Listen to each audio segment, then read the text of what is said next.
Pleased to call this meeting to order and to welcome all who are in attendance.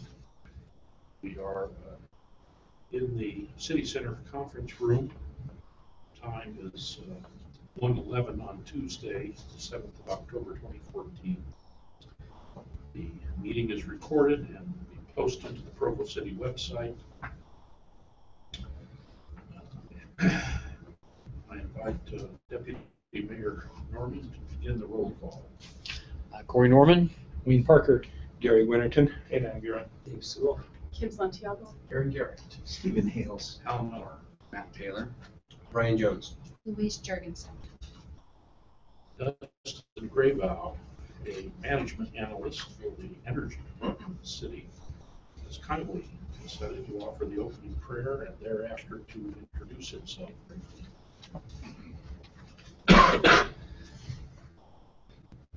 Our dear Father in heaven, we come before thee today grateful for this opportunity we have to discuss the activities and responsibilities we have in Provo City, and we ask for thy guidance to inspire us to share those things that will best enable us to fulfill these responsibilities we have to serve our community. Bless us that we might be able to be inspired to live up to our potential, to do the most good that we are capable of, and to remain true to our convictions. We ask for these blessings, Father, humbly in the name of Jesus Christ. Amen. Amen. So, my name is Dustin Graybow. I'm a management analyst or financial analyst for the Energy Department. I've been there for a little over a year. I started in May of last year. Before that, I was an intern in the mayor's office. I worked with Wayne and Corey. Allison Liu, I don't know if you've met her, but she's the current intern in the mayor's office, and it was a wonderful experience. don't oversell it. I think was in that position, I had the opportunity to interact with employees at Provo in a lot of different capacities, and became very well acquainted with the culture here, and I was very impressed with what I saw. And I was very comfortable when Wayne offered me the job to accept it, because I knew that Provo was a place that there was exciting things happening, and a place that had good leadership and good opportunities.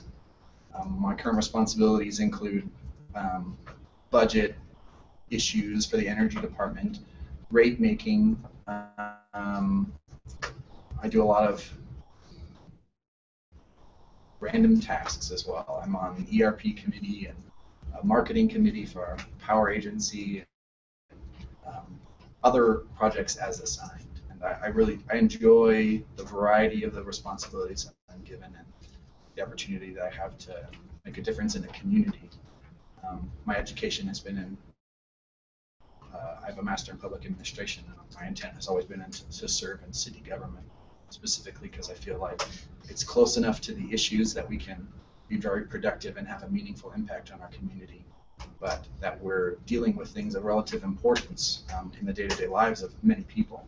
So that gives, I think, a sense of importance to simple tasks. And when I try to make rates, I try to do it in a way that is most equitable, because that is our goal as a city, at least thus far, to serve the community, and I take that to heart.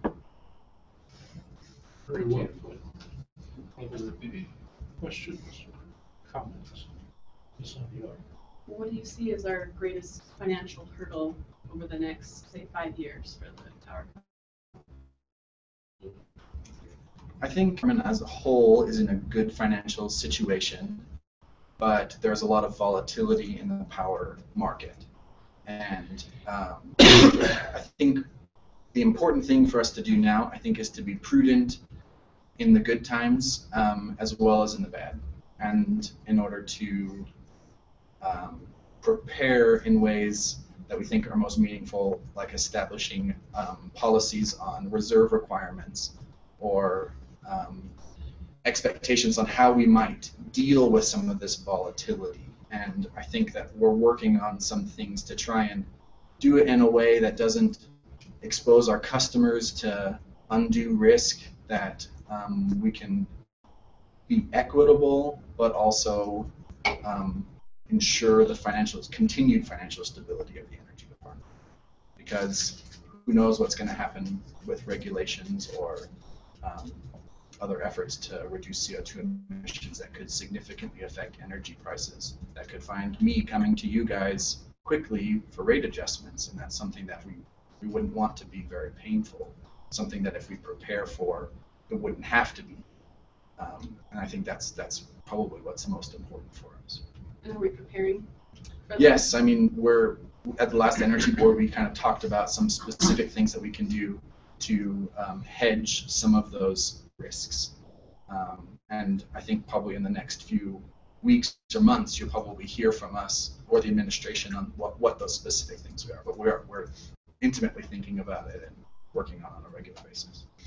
Is it true that the regulations are coming, but we just don't know what percentage they're coming? Or do you have any numbers? Do you have any specifics on So regulations are going to be coming? I'm not probably the best person to ask about the regulations. I do know that a lot of the regulations that have existed so far Utah feels that it can fulfill voluntarily.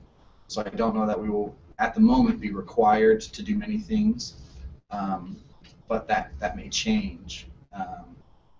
And so there are things that we are already doing, that we have been doing, that I think are moving us in a direction that we already will be complying with federal regulations. But I don't know exactly how confident we can be that will be the case. Does that make sense? I think, in fact, the period of public comment on the newest regulations proposed by the EPA is just a few days away. Right. So it won't be long. Just curiosity. First of all, Dustin, I don't know if you remember, when we were doing we kind of thinking about doing a benchmark study for the audit department. Energy department. Dustin did one, and the one that he did kind of said, you know what, we don't need to. I think he saved the city, worked with his team in the group, and saved us a lot of money. We're grateful for that. It was I think that's what got you your job. You did good. The other thing is, how do you feel about our relationship with them?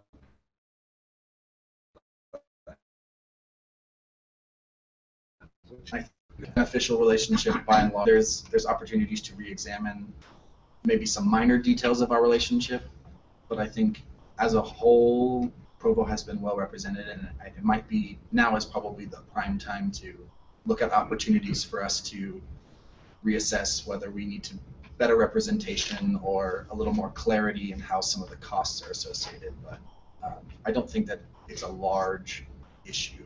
I think that there are some things that are important, but perhaps not overly impactful.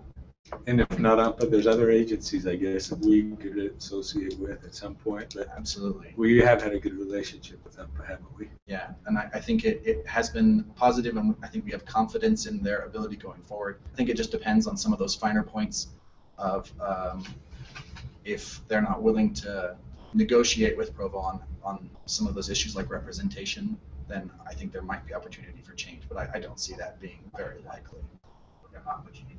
You spoke of equitable rate making. What did you mean? What do you mean by that? So, being a power utility, a municipal power utility, our intent, I mean, we're a monopoly, and were we a private company, it would be a ripe opportunity for us to make a significant profit.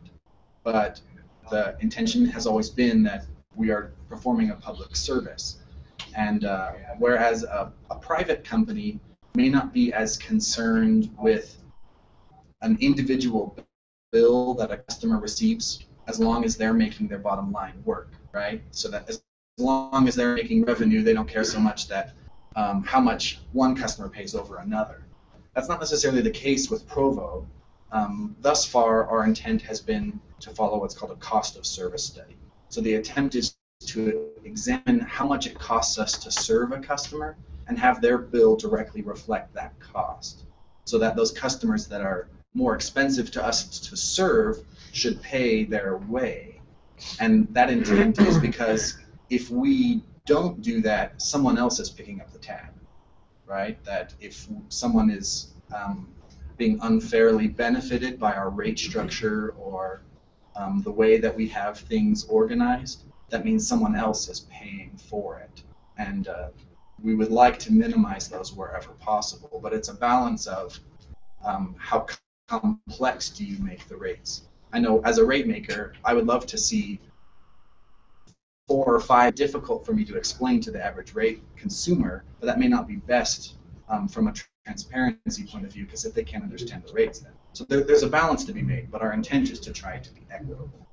Does that involve categorizations? That is the sorting of customers into categories, or do you attempt to customize the rate for every customer? So how Provo is organized is typical utilities have different what's called rate classes. And so normally they're organized into a residential and 1 or more commercial groups, maybe a large industrial. In Provo we have several. We have maybe 15 different rate classes. Most of them are very minor. The majority of people are residential customers. And then we have a commercial customer, which is all the businesses. And then we have an industrial rate, which is BYU. Those 3 groups make up probably 80 or 90% of all of our power usage. So the intent is they have different rates. They pay different amounts for different components. Some of them have more complex rates than others. Businesses have a higher tolerance for complexity, so they have a more complex rate. So the intent is to segment those costs to identify how a customer class is incurring costs in the system. Residential customers tend to use low amounts of power, whereas a business customer might require a large amount of capacity. So we have to have the ability to scale, which has higher costs associated with it. At the same time, they might also consume a lot of power. And how our rates are set up, we make a fair amount of money on that marginal cost of those power. And so, like I said, the intent is to try to be equitable within those customer classes and across the customer classes as well. And to do it in a way that keeps us financially stable with our fixed and marginal costs, which can be large. The energy department is about $70 million a year, which $45 or $50 million of that is just the cost to purchase the power that we have. If a customer were to have a worry about equitability, who should that customer be directed to? I would be happy to explain to them how the rates are set up and where the issues lie. I think there are a lot of different opinions. You'll hear a lot of talk about distributed generation or solar customers and equitability as far as those are concerned. And there are strong opinions about the externalities of some of those costs, and it's a matter of perspective on what you count as, some of the more finer points. And our intent thus far has been to try to be equitable, but we do recognize that there is inequalities. We want to balance that complexity with reflecting those true costs. Yes, absolutely. Other comments? Been very kind to join us. Thank you. Thank you very much. We turn to Mr. Garrett regarding the adoption of a council governance policy relative to obtaining independent legal counsel. Thank you, Mr. Chair. You have a separate handout. You may have seen the soft copy sent out by Bryce yesterday on the process. This is the written process for retention of separate legal counsel. And the intent here is summarized in that first paragraph. That we always support and appreciate the collective effort of our own in-house legal services, and it's always our desire and preference to take full advantage of those services. However, we recognize from time to time the need that one or some of us may have to seek an objective second opinion on an issue, and so this process outlines that. You may see here reflected some of your comments from our last work session. For example, under section 1, the, our desire to be familiar, this is 1.1, to become familiar with our legal services division, so we know at any time what levels and specific areas of expertise they have. 1.2, our intent to invite them to come to meetings on a regular basis so we can be familiar with that. We also included someone's comment that under section 2, the expectation we have that we can request confidentiality between ourselves and any legal resources. And then section 3 talks about the budget, which would ideally range from 15,000. That's what Matt said we could probably allocate at this point, potentially grow that to a maximum of $100,000 that could be accessed during a given year. As far as on the next page, as far as the resources that we have available to us, we'll have a list. Staff is helping us put that list together. That will be available, and council members can make recommendations to add to that list. Every 2 years it will be revised or at least amended, make sure that it's still current. But council members at any time can add potential candidates to this list of resources. And then 4.3 refers to the specific allocation. I guess the expectation is that a given council member in seeking a second opinion probably wouldn't have the need to exceed a couple $1,000 in. If they're just seeking a second opinion, a couple $1,000 in legal services. If more is needed, additional council members could be pooled as part of that, or we could take it to the full council to access greater resource. So that's a summary of the process here that we talked about a couple of weeks ago. And I don't know if co-committee members will have anything to add.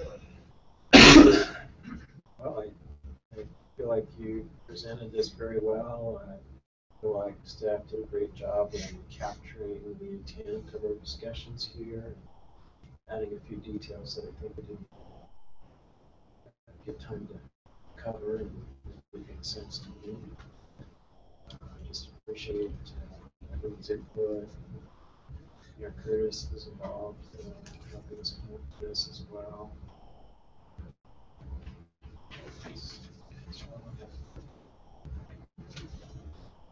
Thank you. Excellent piece of work. Thank you both. Are there questions? Just a couple of things. I like the revision we just got now as compared to what was out yesterday. There's some changes, I think. So that's good. On the, let's see, section 1.2, where it says the legal division's assigned council attorneys shall or should invite staff attorneys to attend municipal council meetings, work meetings. Is there any kind of, is that going to as per need, or is that going to be a, how does that happen? Or, in other words, I don't want to take a lot of the legal office's time where every month we have to have somebody come and give a report, because I don't, unless there's a need or an issue that we need some expertise. So I just wonder, and that's a little bit unclear to me. When I saw that, I assumed that it would be something that they would give to us in writing. So these attorneys have this expertise, this one has this one. We could probably get all that information that way, I think. So where it says staff attorneys to attend then that you're thinking maybe that just be written and not On invitation, is that? Well, when we drafted that, the intent was, maybe one way to amend this is, we felt the intent that we heard to come out last meeting, it'd be nice to have more interaction, get to know these attorneys, understand their area expertise, maybe even have them present items that they're responsible for rather than Brian,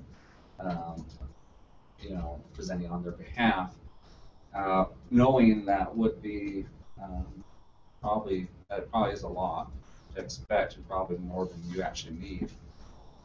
this could be amended to say, at Brian's discretion, if he felt it would be helpful to the council, he would make an motion from there or something. And my question is part of that. I don't want the expectation that as a council, at least I'm speaking for me, I don't know, that we expect every month to have a report from the attorney's office. I don't think we need. We may suggest discretion by simply changing should to may. Right, and to a certain degree, it's certainly fine to change it in any way, but I kind of interpreted that when appropriate as already involving that discretion. I interpreted it as being reflective of my comments last time that we would do that when there was something that they had a presentation to make, when there was an issue that was before the council that they had done some work on, just do it as appropriate in circumstances. It meant to follow from the earlier point.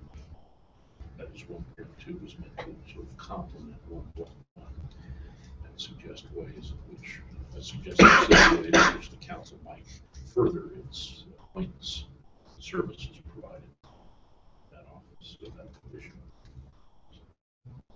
I mean, I understood that. I was just a little bit unclear of what that expectation. Would it suffice to change should to may? That would be fine with me, but I don't want to take away from one. Or should we Others say is what's in the agenda. should come at the council attorney's discretion? Or maybe even just take, instead of when appropriate at the end of the sentence, just put should when appropriate. I just drew a line. That might just says it enough that it does want to. Excellent. I think that's fine. That looks fine for our discussion and expectations. And I'm still struggling a little bit with the confidentiality section, and that's probably just me, and probably talk about it besides it. I just think that, is the confidentiality clause necessary? Because isn't the professional expectation already there? That It probably isn't necessary, but I think it communicates the expectation to a council member that may not know. Yeah, I would echo what Matt says. There was some discussion a couple months ago where it seemed to me that there was some confusion, that there's a possibility exists for new council members coming on to not know that they have that expectation. So I think maybe putting it in the policy makes explicit something that's already there and makes everybody feel more comfortable with it. I also think there's some value in it, just so that the city understands what that process is, because the attorneys work for the mayor. And there may be some times when they're representing council business where it needs to be kept confidential with the council. So I just think it's nice to have that explicit. The other side too. May I ask, what is your specific concern? I can see it in two different ways. Either one, the council member is unaware that she or he has the right to confidentiality, or you are concerned that the council member would have to say as much to the attorney. it was probably by putting this paragraph in there that I felt like we're making some kind of assumption that there won't be confidentiality.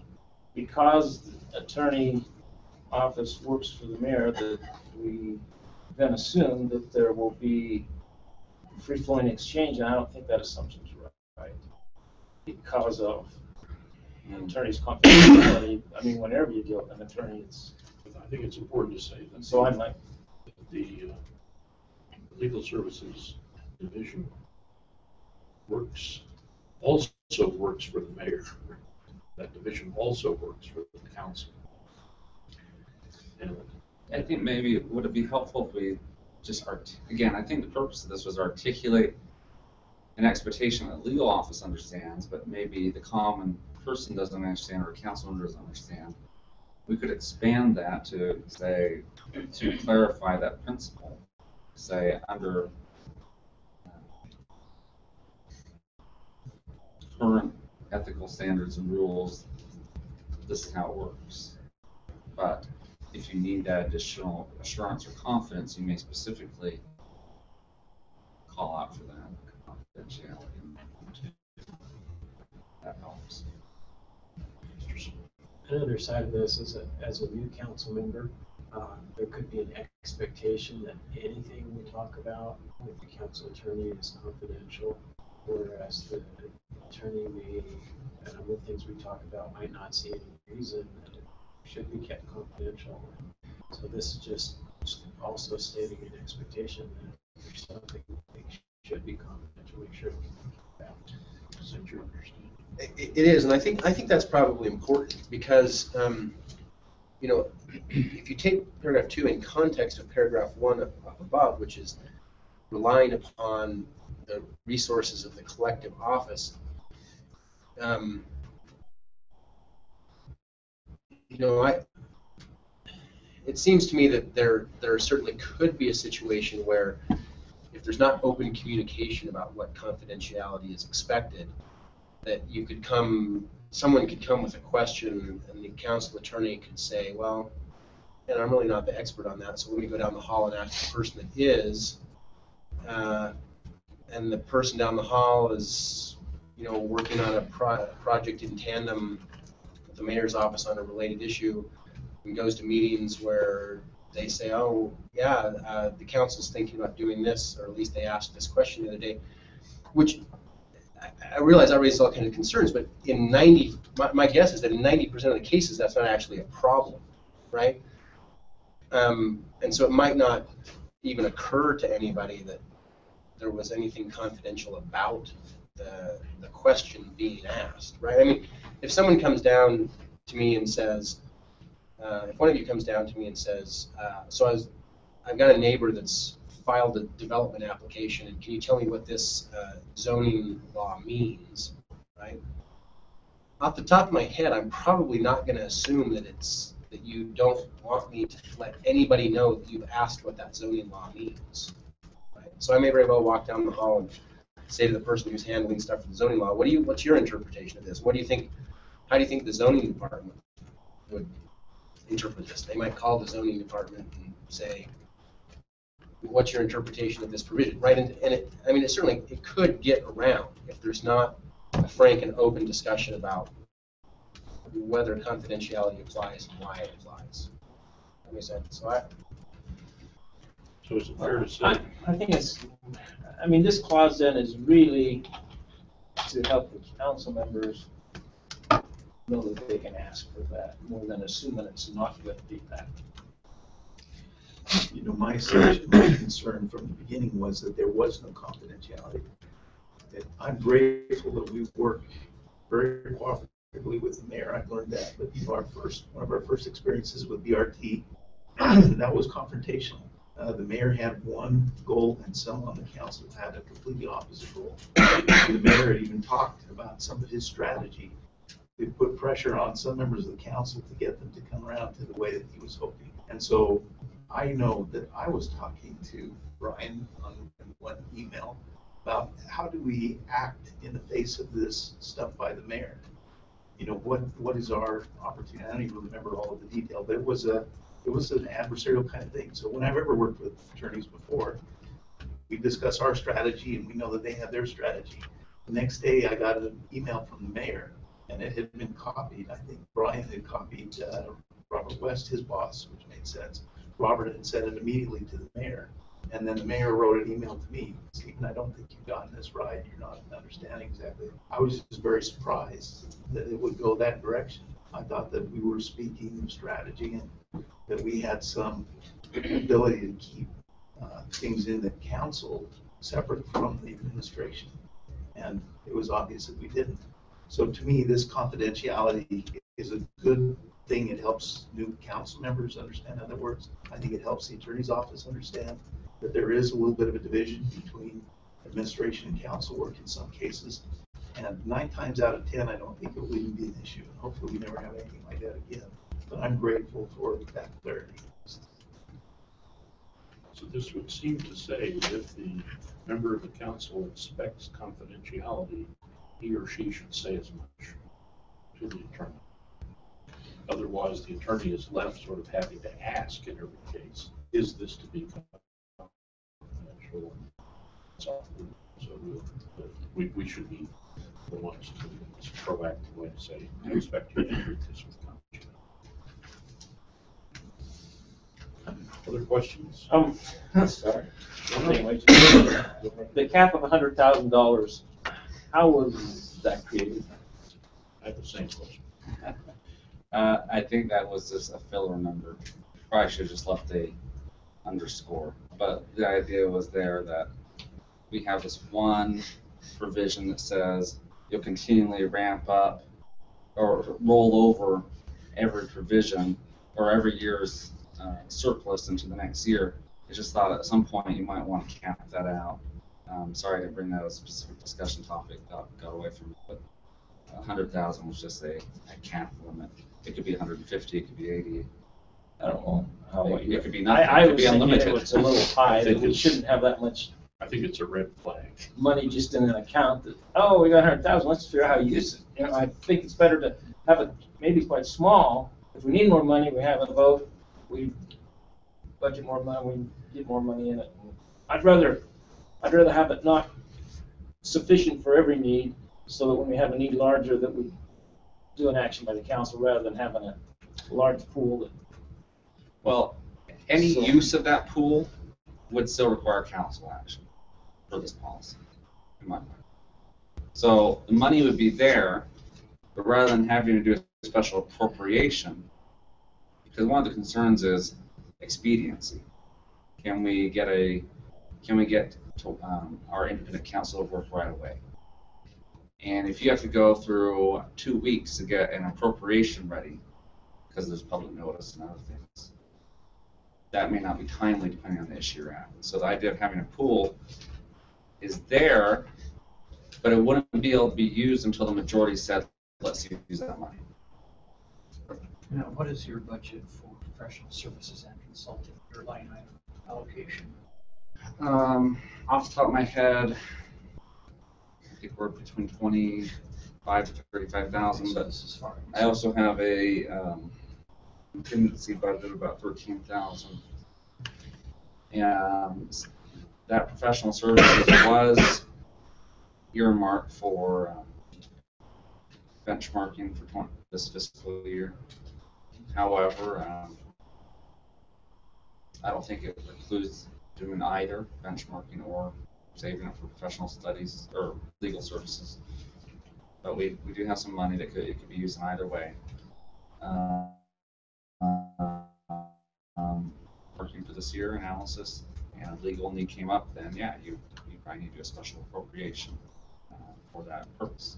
We chose not to do the benchmarking this for your year, and you'd have up to that amount, but it'll only be able to be used once the council said, here's a independent council priority that we want followed up on. So if we pool our individual money and what you have in professional services, that would give us 78,000. So that would be the most that we would have. Because you said it was about 48,000 you have No, that's for everything right now. for everything. Oh, okay. So it was more like 25 to 35. Anyway, so it would be. I suggest as a possibility that we put a cap of 30,000 on this amount and treat it as a separate item. And that would already be in place, wouldn't it? Because that's what we have allocated. I think there's 15 for the greater whole, and there's 2 per council. Right, So it's, and I'm just saying 30,000 for the independent council, apart from the other expenses that in the category of, what was it? Professional services. Professional services. Yeah, professional services. Just have 2 separate categories, so that we're clear about the amount of money that's available for this as a part of other professional services. And I think that could be a direction for next year's budget. Yeah. I wouldn't recommend creating a new line item at this point unless you are going to do a special appropriation. So next time, That's kind of, I was thinking 30 or 35, there's 100 hours of legal services. You know, that seems like if an item that came up that really, that gives us time to do a special That's true. appropriation, if we need any more than 100 hours, we do. have time to appropriate more money. So I'm kind of. Yeah, well, as you get started, and then if it's looking like it's gonna be a bigger project, you can. How about item 4? I do on 4.1, to me it reads that the first list will be created through RFP services by the executive director, or will that include? The RFP, we prepare the. Right, and then people will Now, respond, and then you'll create that list? Is no, that was not the intent. The Okay, intent is that that's kind of how it the governance committee, and I haven't seen this latest draft. There was some feedback further that was incorporated, so it may have changed the meeting since I last saw it. Initial list will be completed by the executive director through a legal services RFP. And the next line says the executive director will send the list to council. Right. But that means that the list will already be created and council members won't, on the initial list, have the opportunity to suggest or how does that work? I don't know. What do you mean suggest? How would you go about suggesting unless that they're gonna have to go through the RFP they would process? have to respond to the RFP. Yeah, so if you want to suggest somebody, you would instruct them to respond to the RFP. Through an RFP. Or you But then you would create instruct the you list. to invite them specifically. Yeah, absolutely. Yeah, so in the RFP process, if there's somebody specific you'd like to respond to the RFP, we'll specifically send them an invitation to respond to the RFP. But once that's done, now I'm not particularly married to any procedure here. And so one of the drafts said this list would be vetted by the governance committee. And it does say that in the next, this is that it'll be vetted by the governance committee and then final approval. Yeah, this draft said council chair. I think Mr. Miller actually suggested it say council. So whatever is most comfortable to the council, then it shall be. We're looking to have the RFP suggest a specific amount, so when we get a bunch of different attorneys, at least what rates. Is that the way you do that through the RFP process? That might eliminate some that we would like to see, or if I think you develop the RFP describing what you want. I don't know of any time we've actually said we budget X amount of dollars for this project in RFP, because that can drive the response. And so you see what they propose for at what value, and then you evaluate those proposals against the costs that they proposed. Is that worth it or not to your budget? So you may have some guys come in at $400 an hour, and you evaluate whether, based on their skills and experience, it's worth that extra cost. How many will we include on that initial list? How many lawyers will we include? I think that's up for determination at the end of the process. Council approves it. You visualize the number? No, I don't have a number. I'm wondering if it's something that we, as a group, decide this many, or if it's a list that's just open-ended and you have as many on the list as you want. It hadn't been. Well, I think practically as you go through the first round, you'll have a finite number. It looks likely to be firms, even one person firm. But as subsequent council members come in and say, oh yeah, I know this great guy, I'd really like to work with their firm, it would go through this process, certainly could be added, or they may not pass muster through an RFP or council vetting process, and they get less on it. They don't get added to the list, but if they do pass muster, they could be added. Since would there ever be a need, and it's not mentioned here, to take a name off? Conceivably. We haven't got a process. Except for the revision The every 2 year revision. Okay, So so I think it would be critical to do that. we just have a special meeting to do it.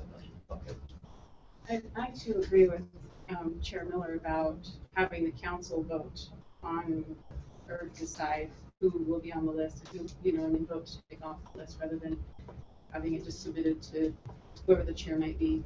I agree. Other questions? Section 4 or otherwise? Matt, do you feel that you're in a good position to revise these finally? Brian, take a look at it, and then if you would be good enough to send it out, as Bryce did, in advance of our next meeting. This is something that we can, as I recall, Brian said, we can just simply approve work. Correct. And we'll plan to do that. Do you think it could, since there are only 3 changes that I've got, we can even approve it now? Do we need to wait for another revision? I think your motion is sufficiently worded and clear, then yes, you can do it. Well, let me attempt, if you, it's all right, Jeff, revision. So I propose that in section 1.2, you revise that to say the council attorney should, when appropriate, invite staff attorneys and so on, deleting the final when appropriate in that paragraph. And then in section 3.2, replace $100,000 with $30,000. And in section 4.2, eliminate the word chair. So it says with subsequent approval by the council shall identify potential candidates based on their experience. And Mr. Jones suggested to me one additional change, if I may propose, under 4.3, at the very last line, once 2,000 in billable hours be amended to in costs. And he had some rationale for that. I just pointed out that depending on the firm, costs might sometimes include things in addition to billable hours. So they also charge for copying fees and other things, and they may be willing to write down their hours as well too. So I think it's not a big deal, but I think it's probably more clear to say 2,000 in costs than 2,000 in hours. Well, I would add that fourth item then. What was the third? The third was in section 4.2 to eliminate the word chair. 4.1, right? It's 4.1. Well, there's one in 4.2 also. There It's is. just the 4.1. So, Right. And 4.2. Right. 4.1 and 4.2 Well, the one in 4.2 refers to subsequent those identified will be submitted to the council for. That makes sense. Okay, so I withdraw that from 4.2 and just eliminate the last word of section 4.1. Leave 4.2 as is. Just a question about the suggested 4.1 revision. I think our original thinking on that was we want to be able to respond quickly when there's perceived need to get a name on the list. So the idea was that there'd be 2 mechanisms. One would be governance committee has recommended it, and the council chair has approved it. So that's essentially 3 council members right there. And of course, there's always the mechanism of the full council votes as well. So I was just going to suggest that maybe we leave both of those mechanisms in place for this meeting.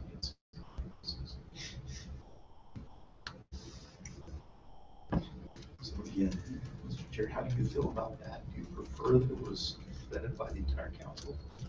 I do. That's my personal preference.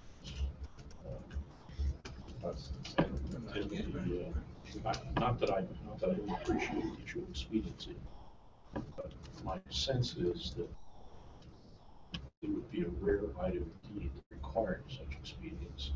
If such should occur, then this could be amended. Or you could hold a special meeting if you Or a special meeting. I'll second the motion. Thank you. All in favor? That's unanimous. Thank you very much, Mr. Hales, for making that recommendation.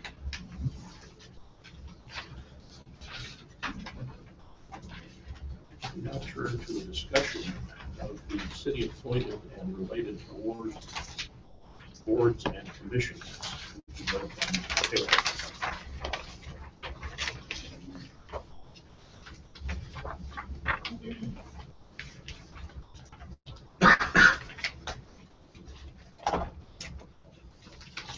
Take your pick. You have a big version or a smaller version.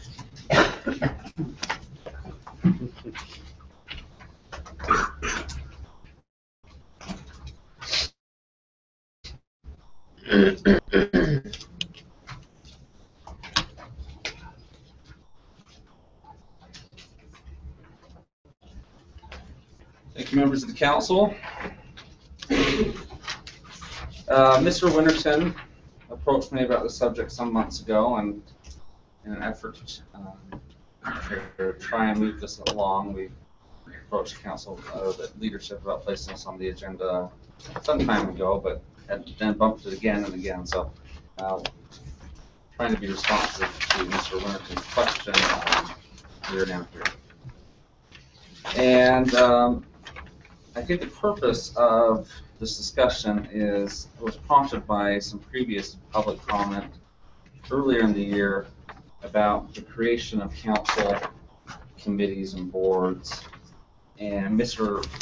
Winterton asked me the question, paraphrasing poorly, I'm sure. Why replicate boards for council use when we have some boards in place? How can we make better use of the ones that we have? And so my purpose in today's discussion is to give you a brief overview of some of the boards and some ways that we are currently interfacing with those boards, and potentially other ways to make better use of the boards and avoid that duplication of board creation. So I've categorized our boards into 4 different categories. You'll see here advisory boards and commissions, which is going to be the focus of our discussion. But there are some other type of boards, mainly appeal boards. See the different types that are included there: the Board of Adjustment, Building Inspection Board of Appeals. I have still some research on that one. Board of Equalization and Reviews, Classified Civil Service Commission, and Classified Civil Service Appeals Boards. Executive boards. These are boards that sometimes have 2 hats. They may be on the advisory board list and what I call an executive board, meaning they have some type of executive responsibility to execute the law or other responsibilities. The most common of those that you interface with is the Planning Commission. They wear 2 hats. Many of their items they get to approve, they have final approval authority over. But many of their other items require legislative action. They at that point become an advisory board. Library boards are unique in that regards too. They have a set of executive functions, oversight of the library, but also can serve in advisory roles in the council. This last list, extra governmental boards created or direct ties to the city. These are 4 boards that were identified in our city code, but that we really don't actually have authority or power over, other than some stated expectations. These are nonprofit governing boards, or such as the Metropolitan Water District, governing governance of the district. Maybe a nonprofit as well too. But, and in those cases, we typically have a liaison or some other type. We might have a member, such as the Provo Foundation. The council members on that board. It's assigned by their bylaws as the council chair. But the list that we're really here to talk about is the first one: advisory boards and commissions. You can see we have quite a few of those. Airport, arts, design, review, energy, library, landmarks, neighborhood, parks, planning, senior citizens, students of higher education, transportation, and youth government. Some of these are not functioning right now. Youth government ceased to function when we did our big budget cuts some years ago. That's one that had responsibility in this office. Students of higher education has been sort of a hard one to keep functioning, just because of the nature of the board members, and Corey deals with that. Senior Citizens Advisory Board, I think there's been some efforts to consolidate that into the larger Parks and Rec Board. I don't have the details. I think the Arts Council may fall into that category too, is trying to consolidate some of those boards.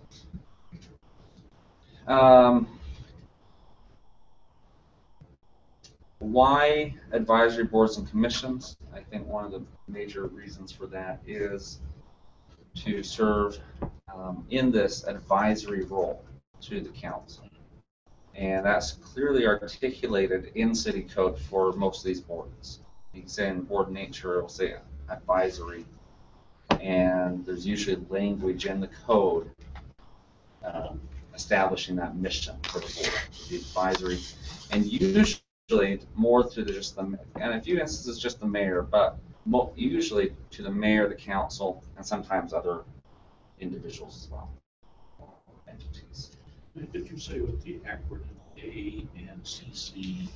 Mayor, sorry, should have said that.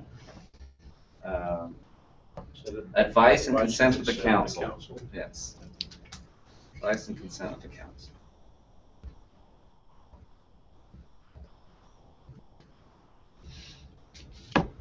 Now, this advisory is important, and I think it's really important in the realm as we talk about policy governance. And one of the roles of the council is to have this oversight and also policy making authority. And so you make policies through legislation, through resolution. I'm not talking about the type of policy you just adopted, that's sort of an internal governance policy, the council attorney issue. But as far as city policies, where we want the city to go, and also the oversight role of the council to ensure that you're staying on course. And with an entity as large as Provo, you guys are all familiar with how overwhelming it can become. Try to be familiar with each of these areas to even sufficiently converse on the subject, let alone advise your other members of the council with their opinions on them. And so I think that's one purpose of the board, is to assist you in that role, to create policy. Now, it's also, these boards are a little closer to the administration of the city than you are. They may have more regular, frequent contact with the administration, which could also assist you in your oversight role as council. And so there's, I think, two main purposes there. That linkage is very important. And I think that's probably been the major criticism that I've heard percolate, is that there is a weak linkage. And the purpose of these boards is to give policy recommendations and oversight, and linking that information back to the council. That's sort of, I think, the question comes back to Gary's, how can we strengthen the link so their intended purpose to advise the council can be accomplished? Some boards already have standards for reporting. Planning Commission, you see those pretty regularly in your materials. In fact, almost every land use item is accompanied by a report of action, which summarizes the Planning Commission recommendation, and will usually adopt the staff report as part of their findings, and so you get that with the report of action.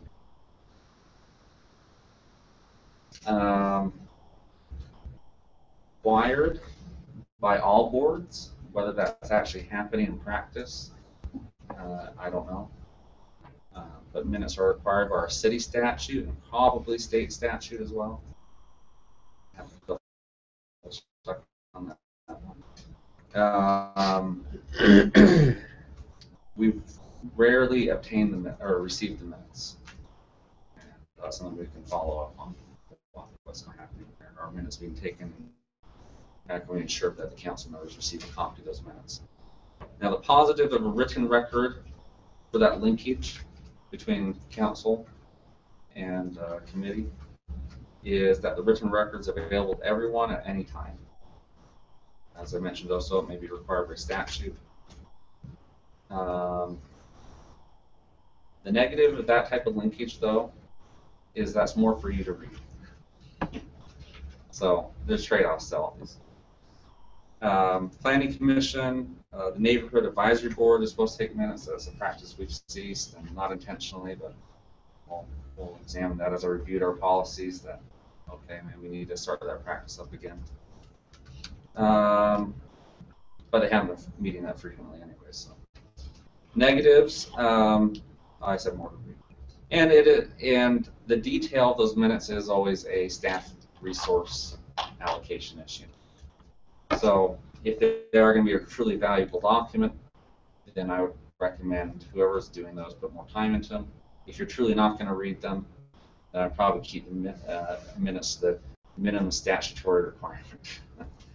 So it depends on how valuable you're going to receive those minutes. Some require actual reporting. The libraries, its statute required an annual report. I'm not sure if it intended verbal or written, but either would be better than what I think we're getting at this point. Would you like me to go ask them to do that? I'm on that board. And Well, that's up to you. I'd be glad. So I just need you to say that what statute is required.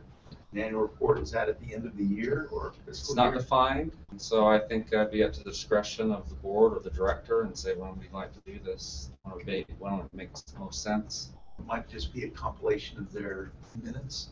Might be yeah, it could, or it could be a more refined presentation to say, here are the main issues that we are facing.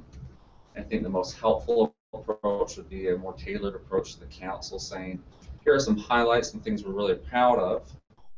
So in your role of oversight, you know that they're doing a good job. Sure.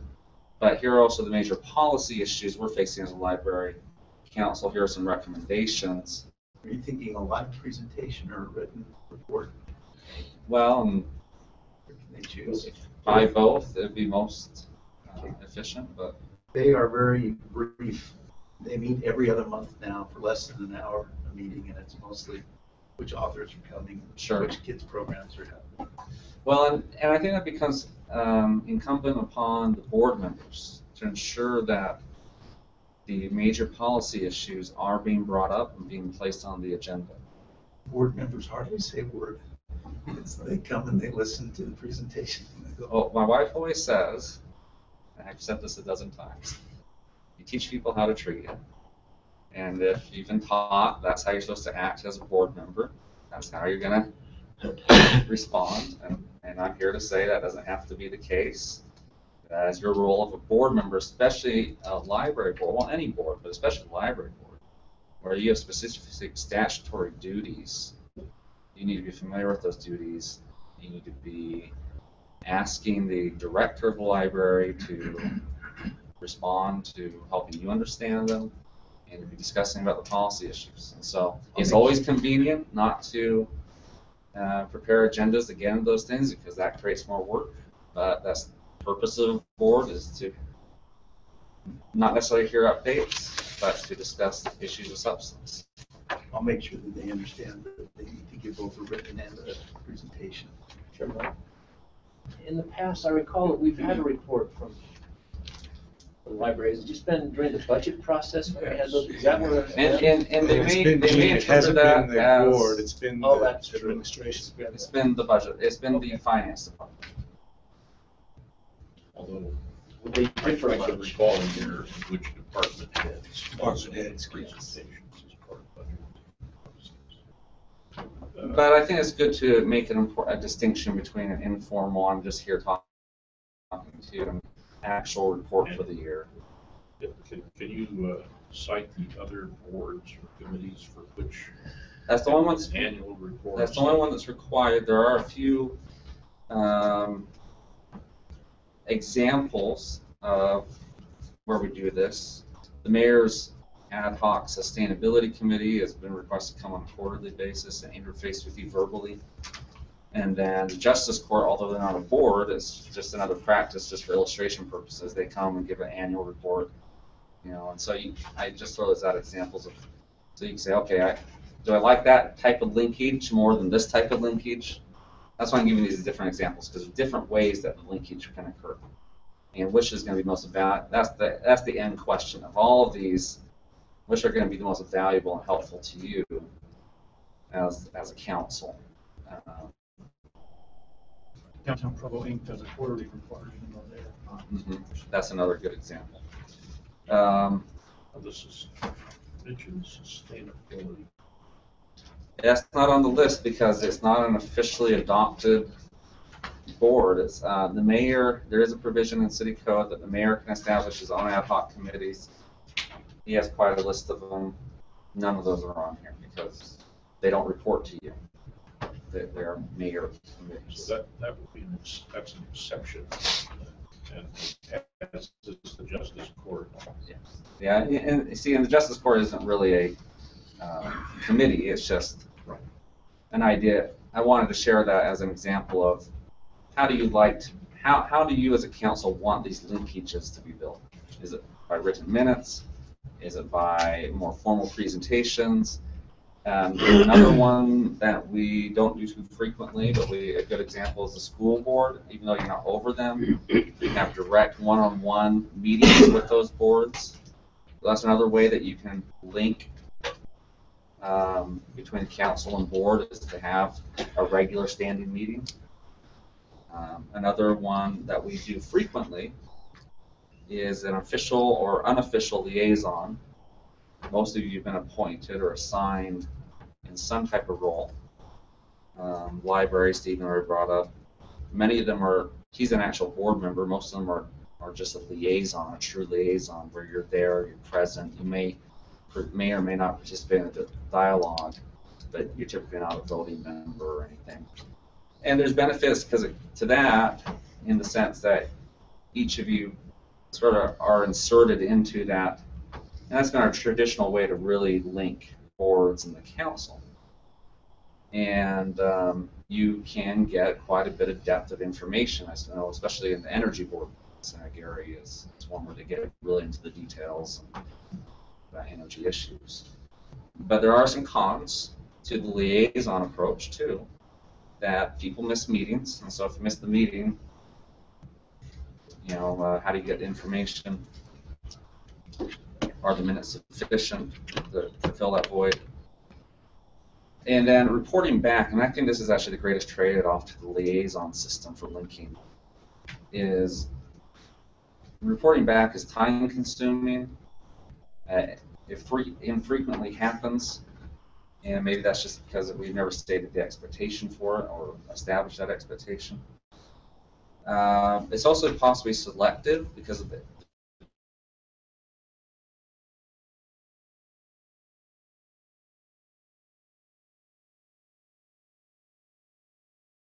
fall asleep.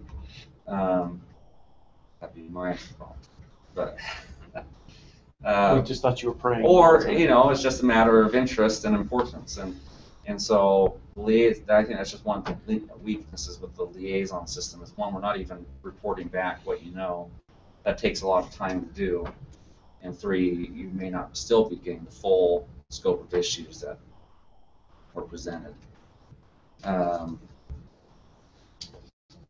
So that last part was, again, and for the third time probably now, different ways that you can link the council to these advisory boards.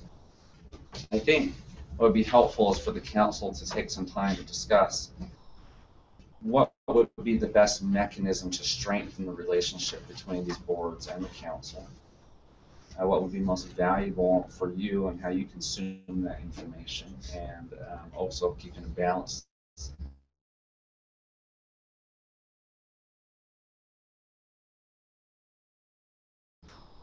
to the administration as you go forward. Are you in a position to list those other committees that are not required to report, sustainability being one of them? I can.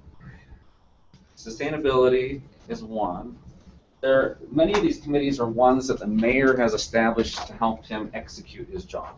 One good example is the parking committee, and so it's a committee of staff primarily that sits down and determines, when you've been in these meetings, where should we red curb, where should we put parking limits, It's very, pothole type filling committee work, executive committee work.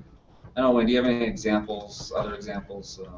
Other than the parking committee, we have the Safe Schools committee that evaluates, brings engineers and school folks together and reviews and approves local school routing plans and tries to identify places where we need to put crossing guards or how we need to stripe given locations. So that's another one that's kind of an interdepartmental committee.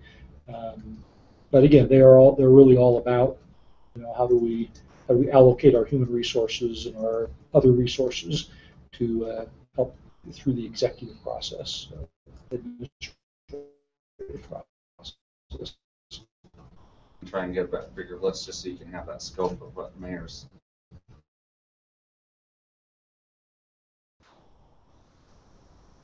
Organized around. Yeah.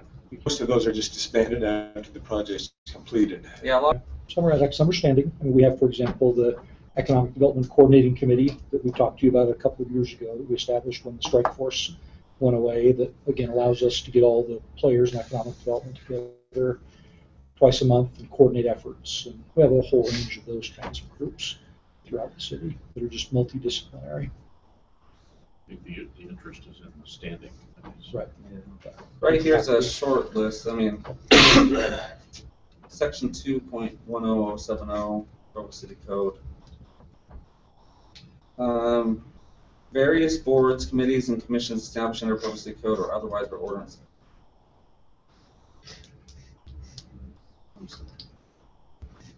Here we go. Other than legislative committee shall report and coordinate with or have liaison with the mayor or the mayor's designee unless stipulated by state code.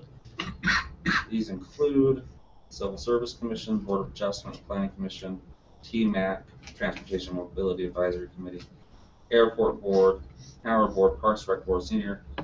Now, even though it says that, a lot of those in their own provisions say they're accountable to, or they're advisory to the council as well. So even though they're in this list, that's sort of redundant. Parking Committee, Freedom Festival Board, that's all it lists here. Thank you. Freedom Festival Board is independent. It is. Yes, it is. That should be taken out. Yeah, and I probably put that under that last list here of extra government board created or has direct ties to the city. At one point, the city pretty much ran the Freedom Festival, is my understanding. It's another one of those instances like downtown. We sort of were the spearhead to form that organization so we could get that off our plate, and which we've done several times. Downtown Provo, Freedom Festival Housing Authority.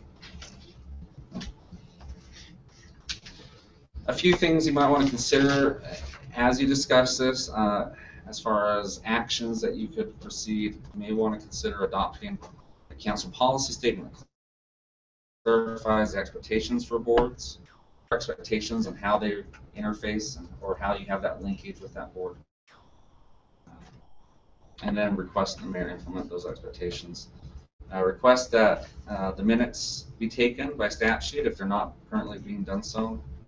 I think that's a statutory minimum that we should at least be doing to some minimum degree.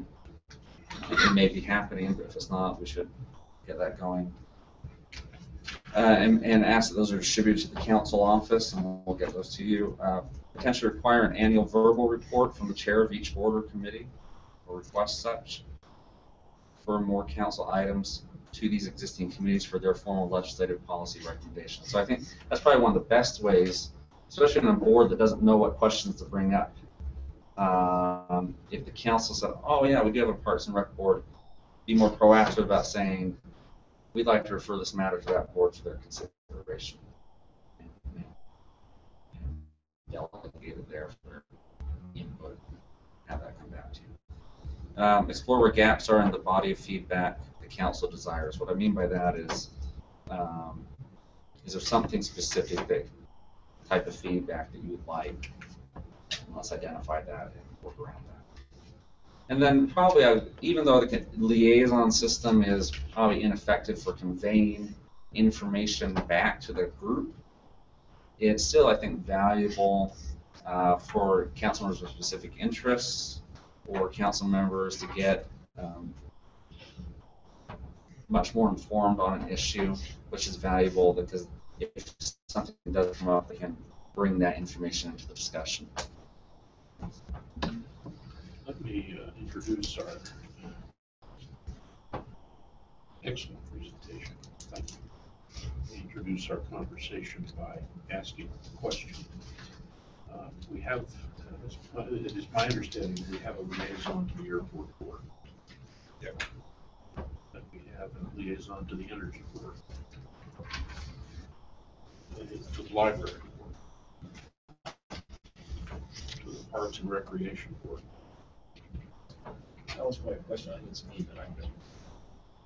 To the. How about that changed when we were in leadership last year, and I haven't been back. So I need to The verify that. transportation and mobility. I think we've missed that one. I was on transportation, but I don't know if that makes me part of TMAC. All right. Or, I'm unclear about that. I wanted to clarify. Yeah. I was, when I actually But I think discovered mine's that. just for 2030. I don't think it's for the board. I think it's just for the 30. The liaison, until this morning, I was actually unaware that that one was put into the statute as an official liaison position. I don't think we pointed that. But those are TMAC's still just under the mayor. I count just 5 in that initial list on the first page.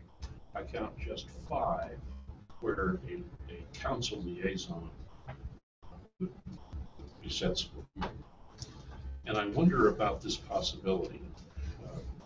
Of course, Wayne and Corey, this is directed to you as well. We meet every other month, or every quarter, rather, with the school board and with the Orem City Municipal Council.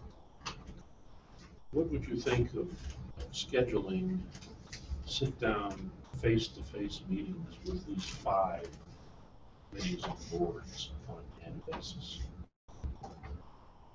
Say at the same time, noon on Thursday. So Parks and Rec was the 4th, and what was the 5th? Transportation and mobility. Oh, and TMAC. I think it'd be a wonderful thing to do, especially there's so many board members that are working hard. They are very sincere in the things that they do. They work hard.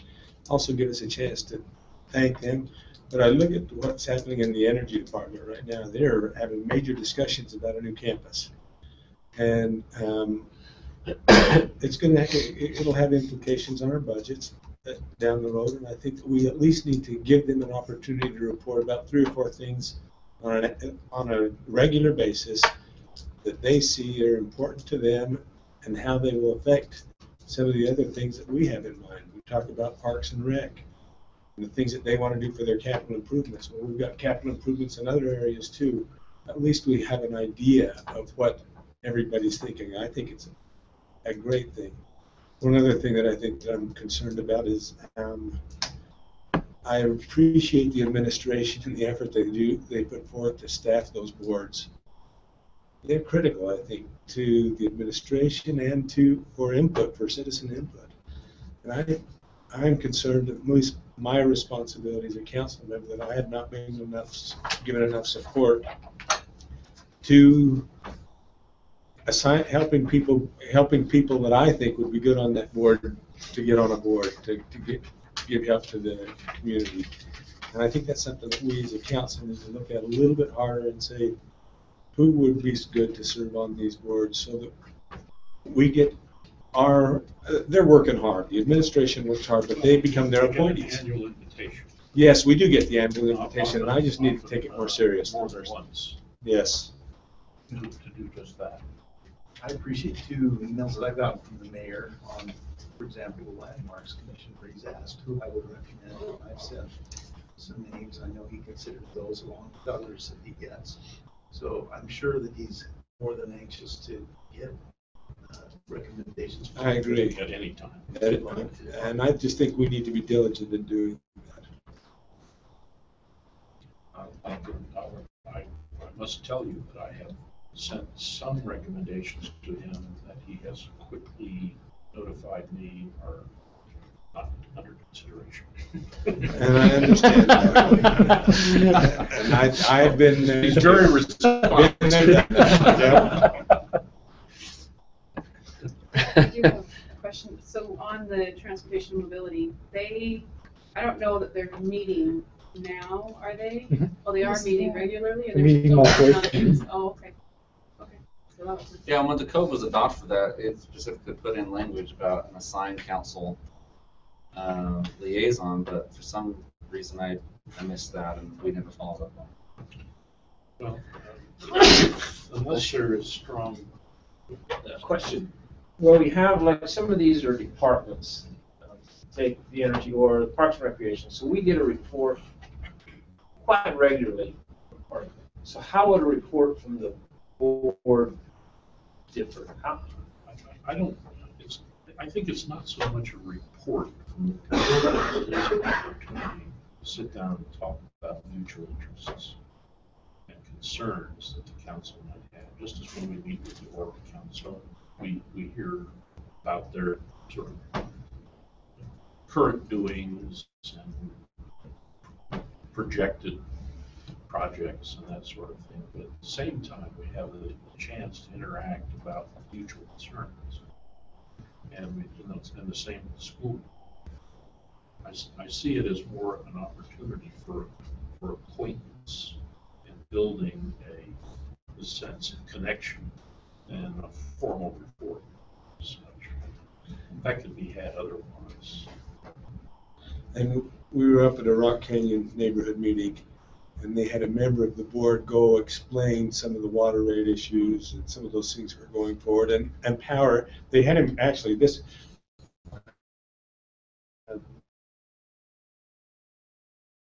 Dr. Smooters, our new member, and as a member of the board to go up, I'm a citizen. I'm just not I'm not part of the administration, and to have that board member go out.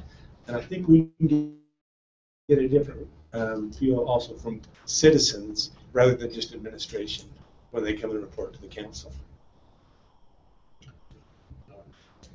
Unless there is some strong or some feeling to the contrary, we'll ask our executive director to put together a possible calendar of meetings with these 5 groups prior to, say, June. That is our consideration of the budget. What if they were invited to come a half hour early before our work meetings and have lunch with us or something? And present for a half hour as we have lunch, and then we just pick up. We could have a regular schedule of that. Maybe an hour, a half hour, maybe. At least the first time around. That's fine. Airport, parks. Energy, library, parks, and I would be happy to fill the role of liaison for TNAC if that's something that we needed to fill. Makes sense because I'm going to be doing 2030 vision future. Let's consider that Thursday's leadership. Okay. Make that appointment. Okay. It's already on the agenda. Thank you for volunteering. Now, going to the board. The question Matt made raised the issue of minutes are required by at least municipal statute. Are you aware of minutes existing from these board meetings? I think all the boards keep minutes. They're required to by statute. I think they're all posted on either the state transparency site or in our own SIRE system where you can search for minutes. I think they're all there. So awesome. Yes, thank you.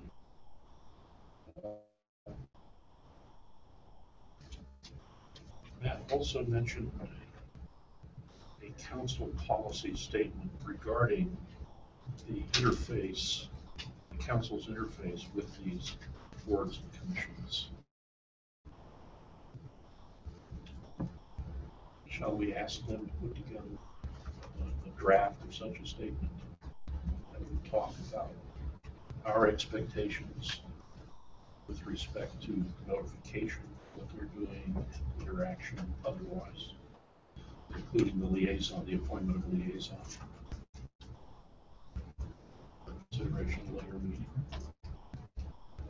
What other matters occur to you? I think that last comment would be helpful. Even when we're assigned to these committees, we're not clear of how much we're going to bring back. Are we there just listening, you know, or we, so I think that would be helpful. This will clarify our role as well as that board.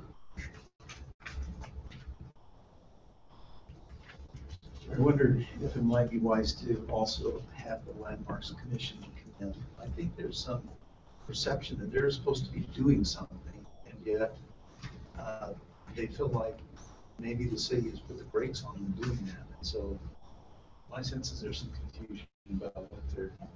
Are you in fact continuing as liaison? I have not been appointed as liaison, but I was.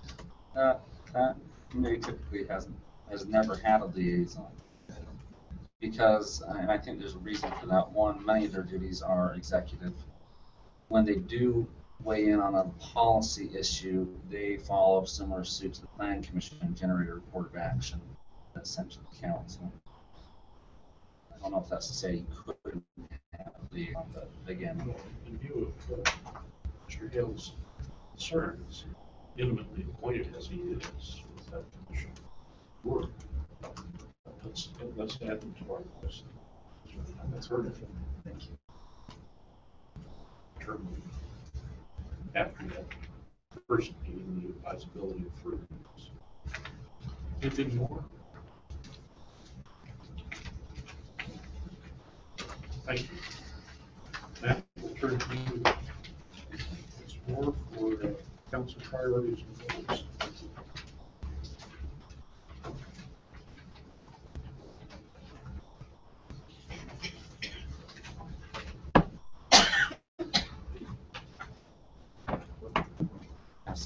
Oh, yes.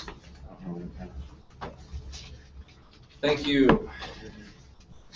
The intent of this discussion, I actually requested this one to Mr. Miller and had originally planned on interfacing preliminarily on email. And because we had a little extra time this afternoon, I changed course and decided to approach you more directly. However, the exercise I had intended in the back of my mind hasn't come together, but I think it's still a good opportunity, at least start discussion of council priorities.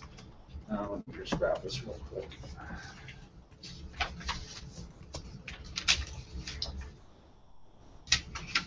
Council priorities have been established through various means,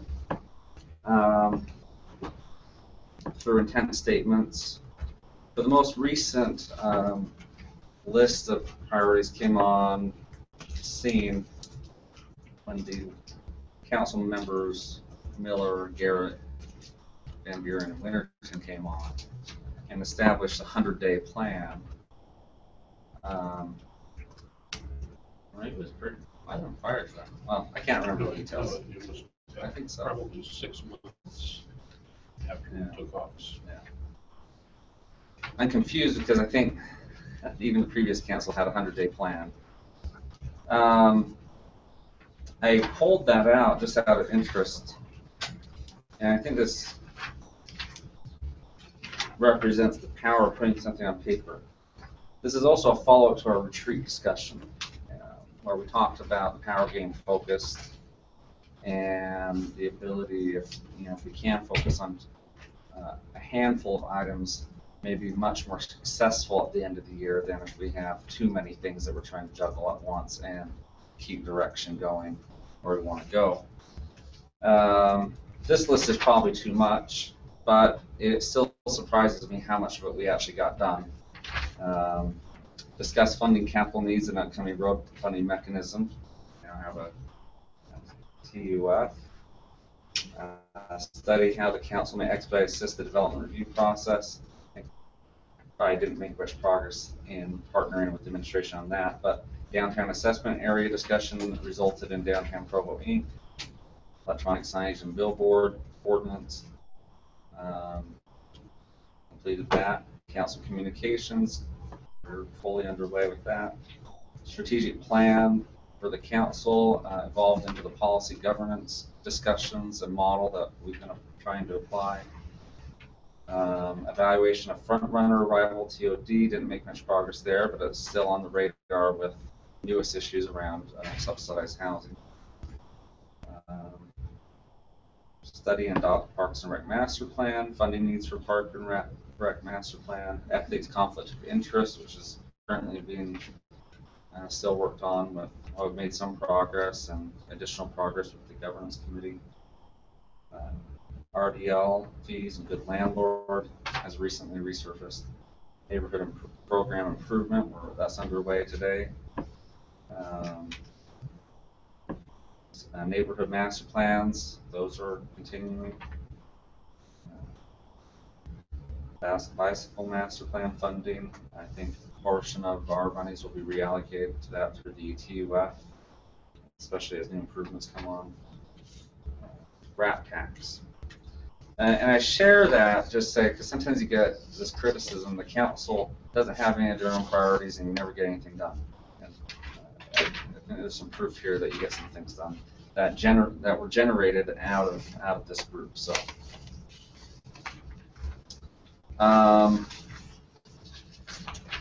recently, we have Exhibit D, it's the second page here in this packet of the budget. These are the most recent budget-related intent statements that were adopted. And this last page, again, is, I clarified it this time. This is the example of what Salt Lake City does in getting focused. And they do limit themselves to 3 major initiatives each calendar year. And if that changes, it's only after much persuasion by their executive director not to do so, and after a majority vote of the council.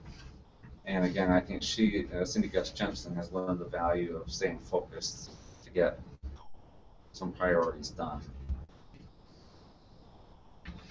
Interestingly enough, they also have 3 priorities for the administration that they'd like the administration to respond to. This first page is sort of what was on my desk. And the first list before the black line is that desk list. Many of these are things currently being worked on by subcommittees of the council. The second list, a few of them aren't. They're things, and I alphabetize them that indicate there's no particular priority to this list. So a few of the boxes that are unassigned are recent things that have recently come up, or I don't know if they're really on the radar yet for anyone. The second list, though, are some of the comments. If you remember at the beginning of the year, we had a retreat, and we did a little exercise that said, when you leave office, what do you want to accomplish, or what do you want Provo to be like? And there's quite a number of repeats, so I didn't put everything on the list. So, but this, I think, captures about 90% of them. There's some that didn't seem like actual projects. They're more or less. It's not everything. But. So I put that out there for you to say, oh, is there something I thought of 9 months ago and I had something more specific in mind that would help further that along. I also texted each of you last night to be thinking if there was something specific on your mind as of today.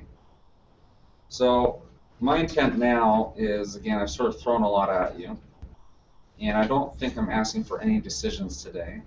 I think today's purpose is just to get the wheel moving so that by end of November, and I say the end of November because that's a good time for staff. You don't have a lot of meetings in that period, and it's better for us to do some work and plan for the next year in November, December. January, you're back in full swing. But hopefully by mid-November, we could have something like this narrowed down to 3 or 6. Now, you don't necessarily have to knock everything off the list. You can always come up with list number 2, the if we can fit it in list. But I still would encourage maybe getting this down to 3 or 3 items per branch of government or something. Certainly, I think that second list of administration, I want the administration away in there if they had things that they were interested in advancing too. A list of 100. Get focused, Corey. What? So that's all I have for today. I think your last one's well made. It would in some ways be not counterproductive, at least unproductive, for us to do this in our own vacuum, absent the indication from the administration of their priorities. Absolutely. I don't know that it's fair to ask for such a list at this point in time if we were hoping to meet a mid-November deadline for our own purposes. Is there something you could cobble together from that list of 100? There's certainly things we could cobble together. Well, I think, Corey, one of the goals that I've articulated at council retreat, unfortunately you weren't able to be there because it was on Friday morning. I think everybody had other commitments, but is at the end of the year, if you can check 3 boxes and say, wow, we really, what would that be? This is looking ahead at 2015. End of 2015. Checking 3 boxes and say, yes, we really accomplished some major stuff this year, and we set out to do it, and we did do it. And if we have to put other things on the side to make sure that happens, if we put our resources into those endeavors.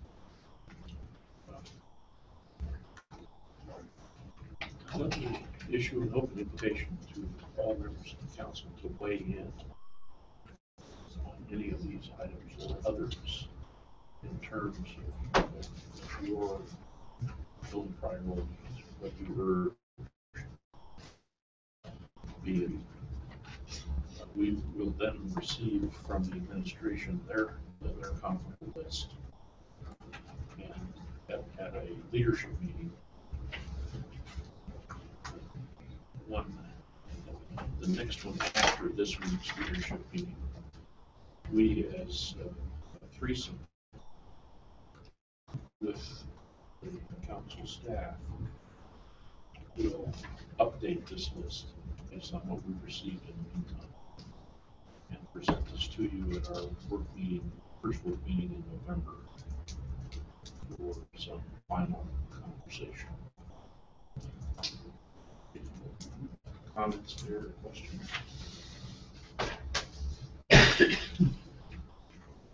Matt, you're on a run. A discussion regarding the benefits and trade-offs of zoning property prior to the submittal development application. Okay. I'm really going to be winging this one, so that's okay. Sorry, Kay. I'm not trying to shortchange you. Make sure this is going.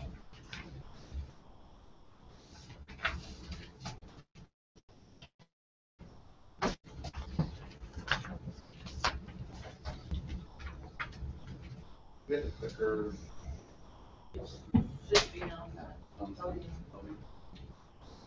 Okay, I'm recycling some old material. We're just going to run through it really quick as a reminder.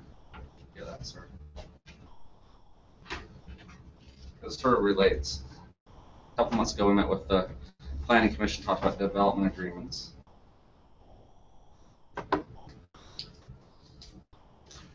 Before I get into this, let me tell you why we're talking about this.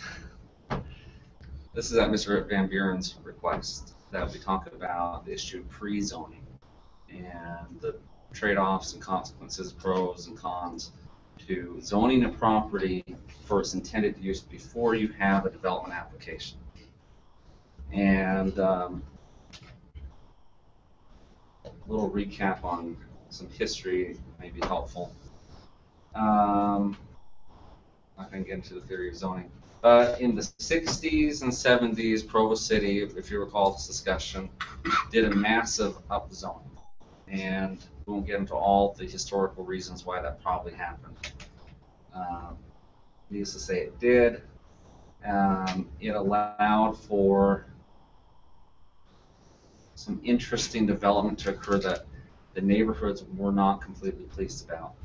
over a period of 20 to 30 years, I realized that this type of deal was not in the best interest of the neighborhoods.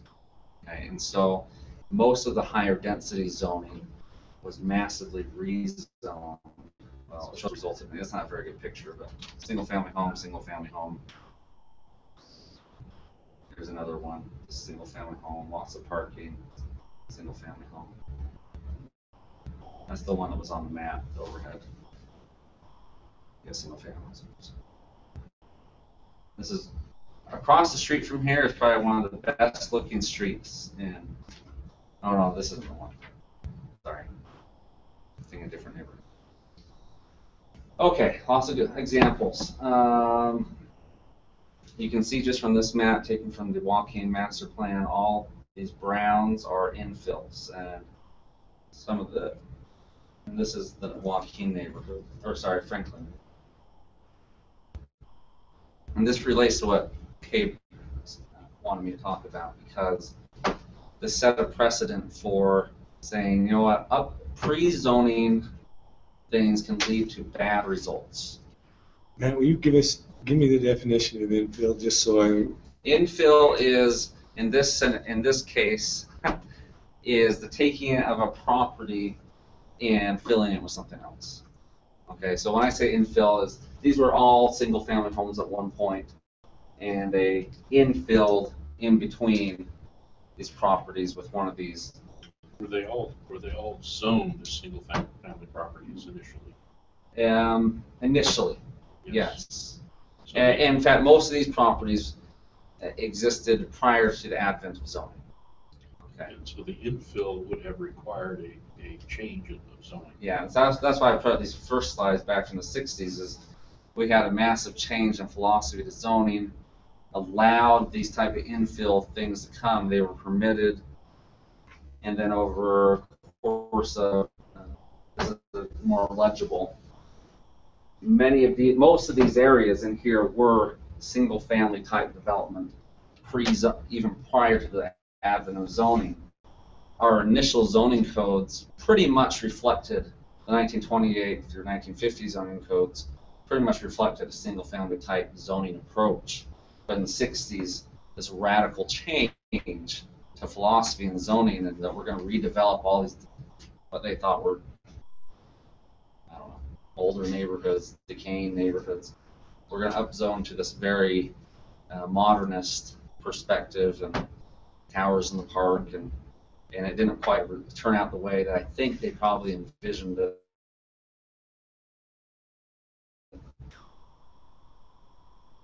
Which result? Pro zones. Have they No, become in pro the zones 60s and 70s? No. No, now. I mean the ones that you're showing now. I'm not showing anything within the last decade. Okay. This is all stuff that happened in the 60s and 70s under zoning that permitted it.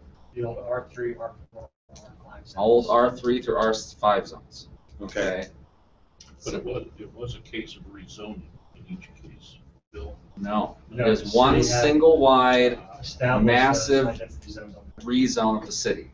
It was not on a project by project basis.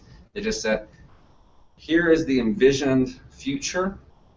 We are going to apply a zone to that area of the city.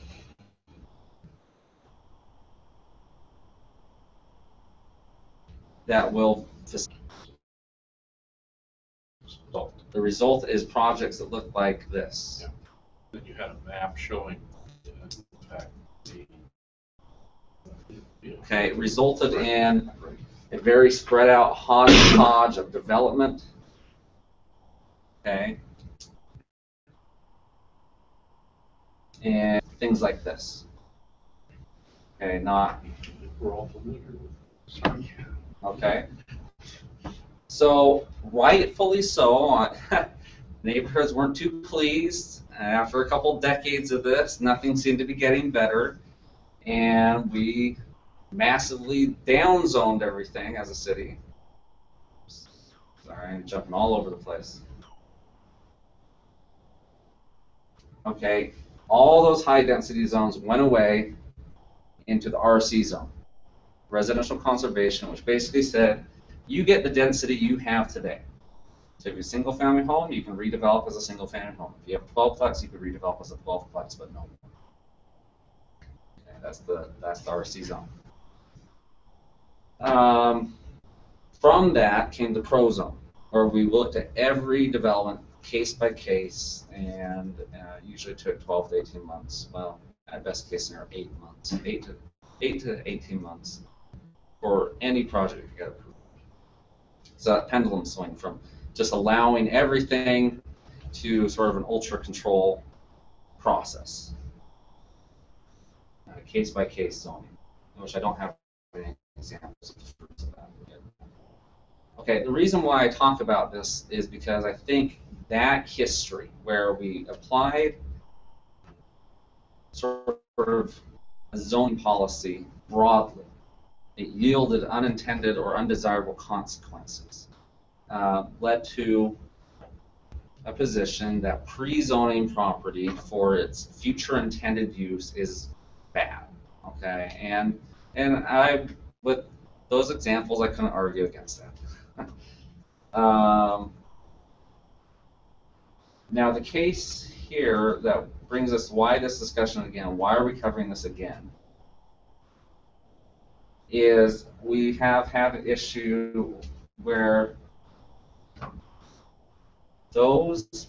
we don't want a pre-zone property start getting applied citywide, including the west side. And so every residential subdivision on the west side also went through this case-by-case zoning approval, starting in the mid-90s to today. But what has resulted in is little pockets of leftover remnant pieces that were not part of the development. See all these little green islands?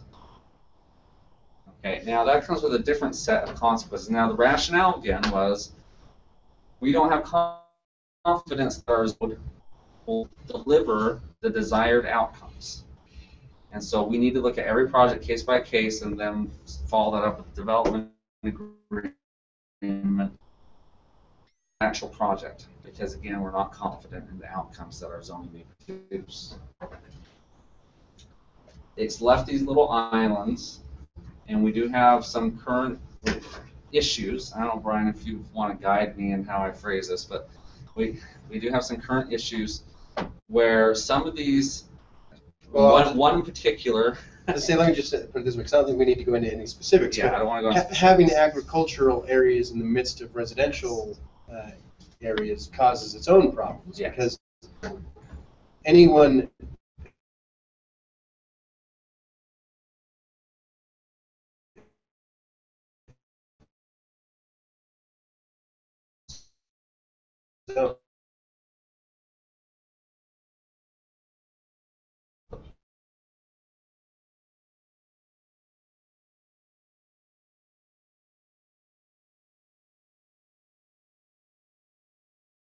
so the zone, which would allow for cows and pigs and chickens and turkeys and what? Mink. I think probably can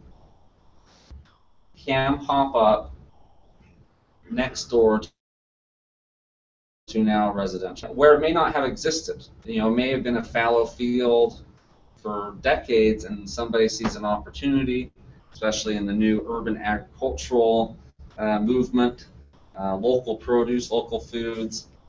Here's a little piece I can put on 30 heads of whatever, and then we start creating a nuisance to established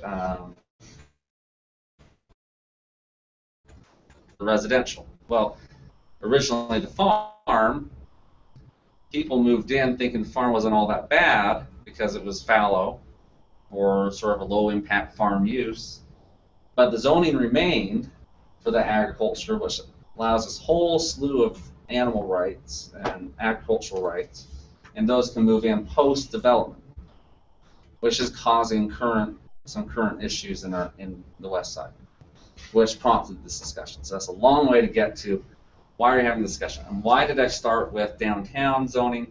Again, I think downtown zoning is the reason why we're very uncomfortable with pre-zoning property because of the results. I think that uncomfortableness translated to west side zoning policies, again, not being sure of the future. Let's proceed with caution, zone things one piece at a time. But that has now come with another set of trade-offs. Had one of these islands been pre-zoned residential, those new animal rights couldn't have come in. But because they've been left agricultural, new animal rights can come in. Even if you rezone it, they now will probably have a non-conforming or a grandfathered right to those animals. So, just pros and cons to both approach. And as far as a policy question is, how do you get the right balance? And my thought on that is, you've got to spend a lot of time developing regulations that you trust and that will deliver the desired outcome. Now, that's a difficult prospect, but probably one that's worthwhile pursuing. So, any questions? You know, Matt, the one place, well, a couple of places where we have recently thought more about pre-zoning have been in the TOD, clearly the freeway commercial zone out near Draper Lane, where in an effort to encourage the kind of development you wanted, you made it, you speaking collectively as council members over the years, have made it easy to get the kind of development you want in those areas. Now, one of the things I think we've learned from that, particularly of late, is the question of where you draw those boundaries. And every piece of ground you probably need to think seriously about. I think about our recent issue surrounding the NeighborWorks project that was clearly on the edge of TOD and right next to RC zoning, and you ended up with a relatively dense apartment complex being improved there. In most cases, because that's the way we zoned it. We put it in the TOD.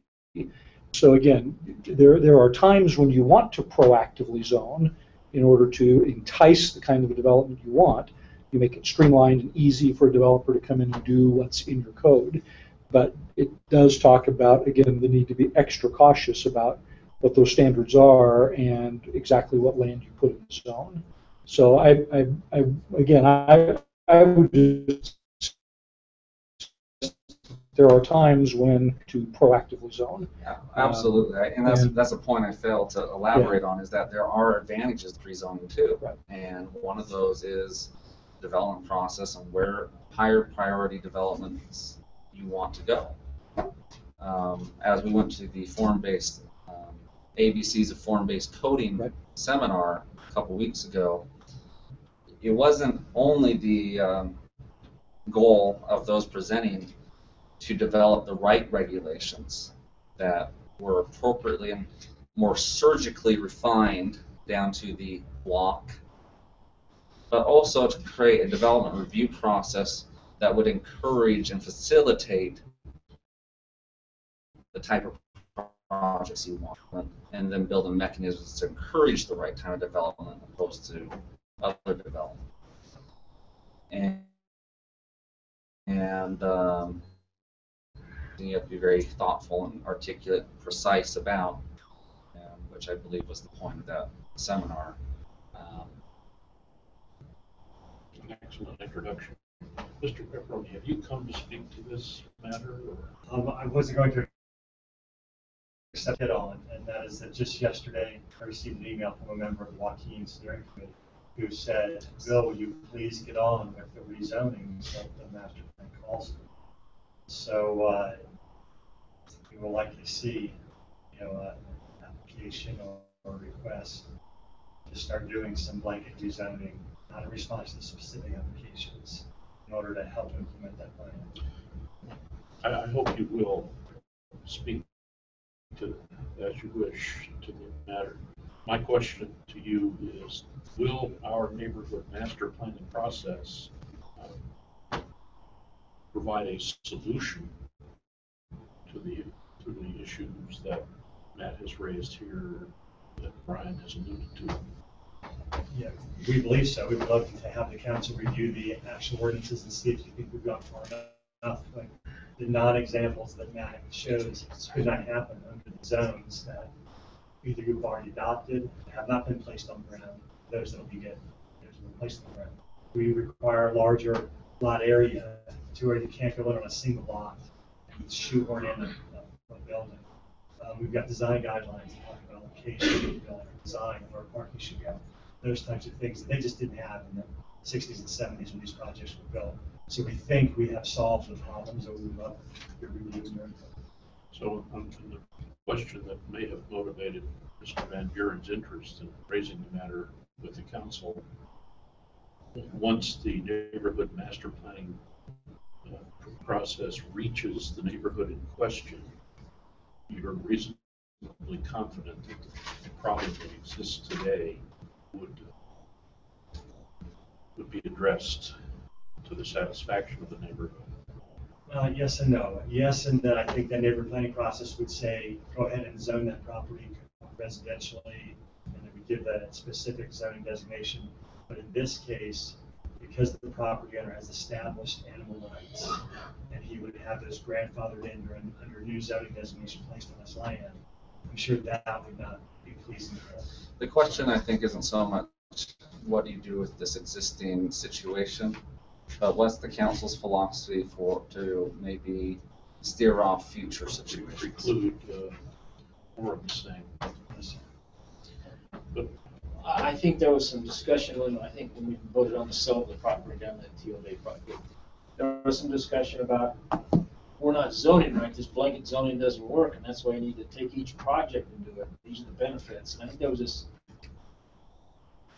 pushback a little bit on what our current supposed philosophy is, so why it's not like the old philosophy. And this particular situation that I got involved in had to do with, well, there's an argument on the other side that sometimes if you've got a blanket zone, it does stop some of these potential problems. And the problem that we have here is a real problem that basically the city can't really do a lot about. We can't help this neighborhood. This neighborhood, 2 or 3 neighbors they're being, their yards are getting looted up. They cannot enjoy their house or their yard because of what's going on right next door.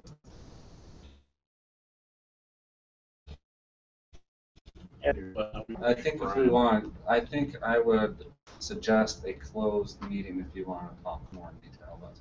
And we probably don't need to. I can talk to you afterwards. But as we say, okay, how can we remedy this? Then we looked at these different avenues, and they're just starting to have avenues to look for. I see. And so that's why the discussion came up. There is an argument to blanket zone, and get things planned so that some of these conflicts don't arise. And there's a pretty strong argument as compared to the argument back we just do the zoning as the developer comes in with the need in the project and change it.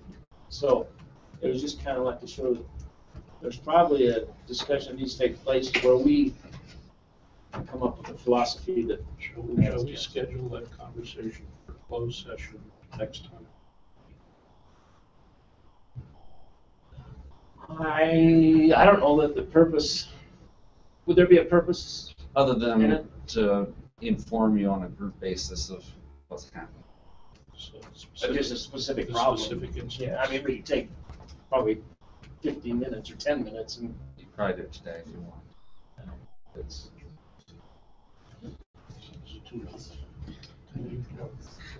Well, we've got, we have on our agenda every time the possibility of being in a session, so we can certainly do that today if we've got time. I'm going to do that, unfortunately. Right. Better move today's. I will benefit in return. Yes. Return to time for closed sessions at 4:30. I think I'll probably be closer to 5. But I can talk to some. Let's plan to do it next time, just so we can make sure that Mr. Miller, if I could conclude with just 2 sort of summary thoughts on this. I think if you have a zoning ordinance that you have reasonable confidence in that we'll deliver the outcomes you want, then pre-zoning is a very good tool, and that it can really streamline the development process, encourage development. You're seeing a lot more development downtown because it's zoned for the type of things that you want. You're not seeing as many projects in other areas because I think once a developer comes to the counter and says, well, what can I do here? Well, we don't know. You're going to have to go through a 12 to 18 month process to figure that out. That's not conducive to economic development or development of your city. But if you don't have zoning mechanisms that you have confidence in, I wouldn't recommend pre-zoning. Don't do it. So you got to come. It has to be the right balance between those two we have is a neighborhood that has come to its conclusion about its master plan. Now is asking the planning department to proceed with the pre-zoning, or at least some of them. And I think that's a good approach. I think, though, even after you implement that zoning, probably at the first or second project, I think it would be wise to evaluate the zoning, and did the zoning facilitate projects that actually resulted in the intended outcomes. If it didn't, then you need to immediately work on a process to start tweaking or refining or revising that zone to get it more closer to where you want it to be. When you speak of that review that follows the adoption of the master plan, the neighborhood master plan, are you speaking of a review by the neighborhood? No, well, it depends, I think, on the process. If you just wanted to articulate, that's an expectation we put on the planners that after a year of zoning or after 2 projects that you review this and you come back to us with recommendations. Or you could take that on as a council priority and say, we'd like to personally review these zoning projects in our meetings. It's all up to you. But there may be merit in situating there with the neighborhood, just as the original master plan process. I think that is a wise follow-up to any pre-zoning effort, because there's always going to be things that creep into it. There's no perfect zoning ordinance from the beginning. I think you might get things 90% right, 95% right, but there'll be little things that creep in that you didn't expect, and so it's good to have an evaluation after a couple projects to see, okay, what type of projects are happening, what are the trade-offs that we don't like. Is that part of your protocol at this point? Yes, sir. Thank you. I just had a question for Bill. You received it, and I might have received that same information about first wanting to start the zoning process. I know that we talked about plans as far as, we want blight plans, and we'd like to see a park in this area. What type of zoning was the Joaquin plan actually asking for? What did we need to do after that? Do we have, because it seemed like it was mostly residential, there were bike issues and things like that, but those aren't really zoning necessarily. Those things will be addressed in the plan, and the zones we would propose starting right against campus, maybe coming down to 7, and rezoning the higher density areas now. But haven't we already done that with the HD and the ND? And We've adopted those zones. We haven't applied. Right, we've only applied to the specific parcels where somebody has come in and asked you to apply to that parcel. You've been able to do a very complete review as part of that rezoning request. Now we're saying let's get ahead of that and go and pre-zone some properties. So our HD, ND, LD are not applied, no? That's what you're saying. That's right. Okay. Other questions or comments? I just have a question about the whole west side. If you pre-zone like one parcel, don't you have the same issue with every other agricultural parcel, and then you have a whole swath of agriculture to the west and south where they built next to an agricultural field or farm or whatever it was, and do we have to then, where does it stop? I guess is what I'm asking. I don't know, that I haven't thought it through thought it through that far, but I mean, there's certainly maybe some thought say, well, should we, because you don't want to necessarily do leapfrog development either. You don't want to get a bunch of residential out here and then have to extend services prematurely and. But you want to but you help may with wanna compatible think- uses, but how do you, Yeah, it's probably more strategic than a blanket rezone. But strategically going in and saying, hey, we do have some little pockets that could become problems, and maybe some things on the edges that we want to ensure problems don't come up. I think that's one of the big differences between 60s and 70s zoning philosophy and where zoning philosophy is headed is that zoning should be a much more surgical tool and precise, where back 30, 40 years ago, they would do just huge blanket rezones, okay? That's probably a bad approach too. You know, just rezone the whole west side of residential is probably a bad approach, but to get strategic and say where are there likely to be problem areas, what do we want to have happen? Let's get the zoning regulations correct so we ward those off is probably what I would suggest. This occurs in the context of a form-based concept. This is what we want the neighborhood to look like. This is what we envision it being for those who live here. And once there is agreement about that by the neighborhood, those who live and represent the neighborhood, then it becomes easier to do the pre-zoning that you've spoken of. Makes sense. Yeah, the neighborhood master plans are vital to getting a lot of this right. And so I'm hoping that as that process is finished in approximately 2 years' time, throughout the entire city, the question, very important question you ask will have an answer. Because we've gotten 2 emails of late, for example, that I use as a contrast. One has already been referred to. Let's go ahead and start rezoning in the walking neighborhood, given the passage of the neighborhood plan. And the other is, well, we really should think about leaving land open on the west side for farms, local production of fruits and vegetables. Yeah, and I think Meat. that's important. And you know, if that's part of the results of the planning process, that may not be residential, it may be agricultural. Then the question will be, how do we ensure appropriate transitions between the two? The West Side Master Plan is going on right now, which will include that green area up to the river, kind of extended that study area from the river south. And those questions about agricultural protection are going through the committee discussions right now, and we're analyzing soil types to see what really is viable for truck farms and what really is not. So again, the steering committee is going to be wrestling with those questions this Thursday. Thank you.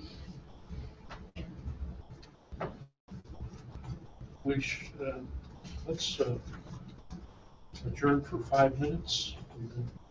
Return and look forward to Mr. Morgan's presentation.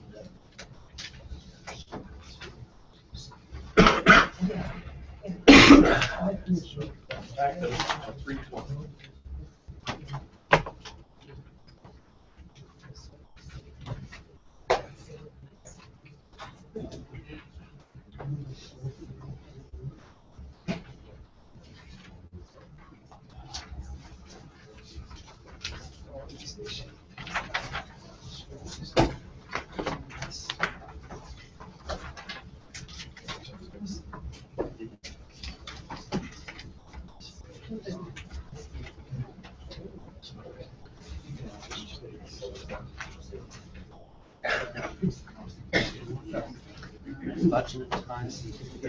Today was KSL. Did Mary tell you anything about this? So last Thursday night, he was at the Municipal Fairly Comprehensive with my side project. And so Ethan Miller was so impressed with downtown because he had been there. He's a big fan. Yeah, he is. Yeah, it's 100 times. So anyway, Ethan emailed me this last week and basically said, we want to do a downtown, we want to do a month-long focus on downtown programs. Every Thursday night for 3 months in a row. I said, show me the way, basically. What's your process? And so I'm going to meet with him, he has Mike horses Como, and and kind of walk but through, mostly but it's all the October 23rd, 30th, November 6th, and 13th. one neighbor. And the cool thing is they're going to run, they'll do the ads on Grant Amanda, Doug Wright. I mean, they'll do the ads all week long. They'll announce it on Friday, do the ads all week long. Thursday they'll have the event, and then do the Right, so right. 4 weeks in a row. It's all about downtown Provo and a specific restaurant. I mean, how do you beat that? And it's for each restaurant, it's $1,600 for the restaurant. And so and they're guaranteed. Look, they said, look, we fill these things up. We will fill the restaurant that night with people. So I'm excited. It's awesome. We'll see. Okay. Cool. How are you? Good. Good. Hey. It was April. It was April 7th. It was basically the same date we did Google with the pre-series, which was April 17th. 6 months. Right. And it was about a 1.5 million. Yeah. That's Okay. October, 6 months, right? Yeah. And either way, it's one that I We don't. gotta It's here, isn't it? hurry and get this property ready. If There's been a lot of interest, hasn't there? It's just getting it ready. Well, part of it's been getting through the county process, which has been just a nightmare. So I think we're hard to deal with. Hey, I've just been exchanging emails with Janine over where we post minutes to board and commission meetings, and she's not getting them all. And the one she gets, she posts up on the state meeting website, but I asked the question, what about creating a cabinet in the public documents section of SIRE? We can just drop these into. And so she's gonna explore that, but this may be an issue where we need to make contact with the directors and just say, here's what you need to do with your minutes. But they are not consistently posted, either at the state or on our side. That just become problematic. It could. I've just been kind of going through. Now again, public meeting notice website, all you have to do is give notice. You know, post the packet, but in most cases, the unapproved minutes are included with the agenda. And so we're getting unapproved minutes, but we're not making the rest of the circle when they get approved to get posted. So, summoning me? so anyway, she's bouncing around some thoughts about how we could do this better. Okay. I just thought when they asked me the question, I sort of stuck my neck out there and said, we're all out there. Not necessarily. Okay, I'll follow up on it. Okay, thanks. We usually give up farms for just ones run of the mill Yeah. cookie cutter. Clicker, is that up here? But the flip side is, The publisher, how do you make a most of these firms are screened up. Yeah. Just for the. But then you think, one day we might really need. You know, How much city do you want? or are we gonna have to build a pipeline down to Juab County to, you know, irrigate some more farms? See that? Peak oil thing. Oh, this is the gift, okay. All of a sudden, Yep. Yeah, I've seen pieces of this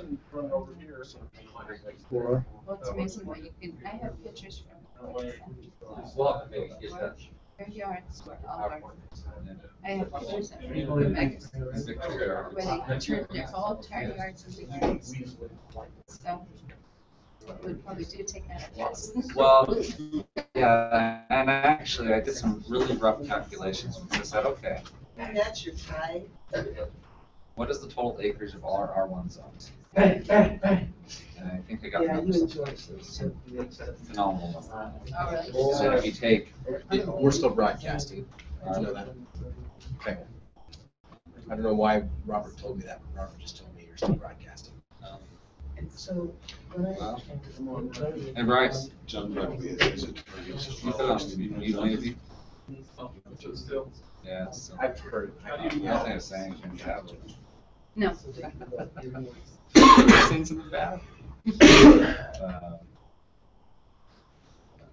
But if you took 20%, excuse me, if you built driveways, if 20% was left, sometimes it's like your very first time.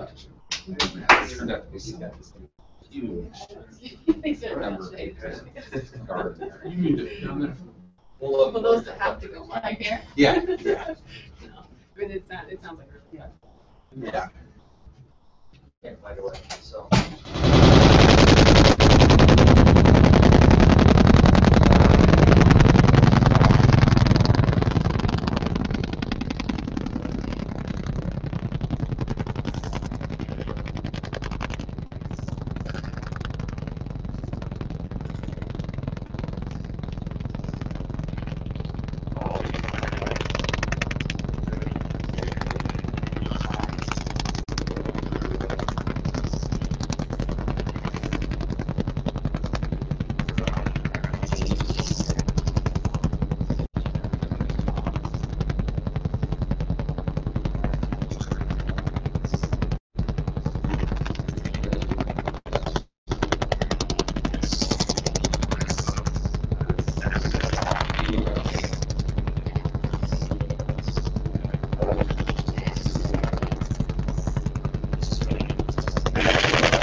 Let us resume.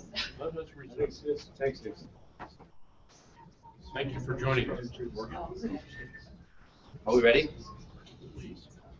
Okay, well, I think it'll be a little easier for you to see the screen if I turn the slide. You okay with that? It is, yes, thank you. Well, Councilor Chair Miller, it's a pleasure to be here, and we're here to kind of walk you through the quarterly report. I'll just briefly describe what our quarterly financial report is. First of all, I'm John Borgett. I'm the Director of Administrative Services, and we prepare a report for the council on a quarterly basis to kind of just show a high level in an unaudited summary form, big picture on how things are going with the city. And we worked years ago with the council to come up with a format, which includes a 5-year comparison for our funds. It primarily looks at revenues, expenses. It looks at the general fund, as well as the library and our enterprise funds. And so what we want to do is we're just kind of walk you through the report. And so if we could scroll to, this is just the table of contents, just showing each of the pages. We can scroll past that. First of all, I would just mention to you that this is the third quarter, which ends March 31st. We will have the fourth quarter prepared very soon. So if you wanted us to come back in a month. First council meeting in November, we could share that with you. The other thing is we at least know what some of the big numbers are. So as I show you our projections, I'll tell you exactly how they came out, specifically for the general fund, so you can kind of know. And so let's scroll down a little further. And this summary page is very helpful. And as you can see here, we budgeted for the year roughly $42,668,000. Right now we're just under $34 million. And based on our projection, we forecasted that we would be up $2.2 million. I can tell you right now that we're actually up slightly more than that. We were actually $44,835,000, so that tells you that we were pretty darn close on our projection. And so we're about $2.3 million up. Now, I want to just tell you a little bit about where our increases came from in the general fund. One of the largest increases came from our Parks and Recreation Center. As we know, it's been very successful, and we projected that we would be up $570,000. We were up even a little more than that. The only thing I would remind you is that in the May-June timeframe, the good news was we've been wildly successful at the rec center, but along with that, our labor was running quite a bit more than we anticipated because of the needs to service all those people that were utilizing the rec center. So we actually did come in, and the council approved a $500,000 appropriation. So that offset some of that, so just to be aware of that. Also, community development fees, we came in almost $500,000 up on community development fees, which is amazing, and that just comes from a lot of commercial development, a lot going on in the city. And John, as I hear that and we talk about that, I look at the property and vehicle taxes. The property taxes, I know we're not supposed to get any more property tax unless it's growth, but if we're getting that much in the community development, why are we not getting more property taxes based on the growth? Well, I would say a couple things. Number one, it does have a delayed impact, okay?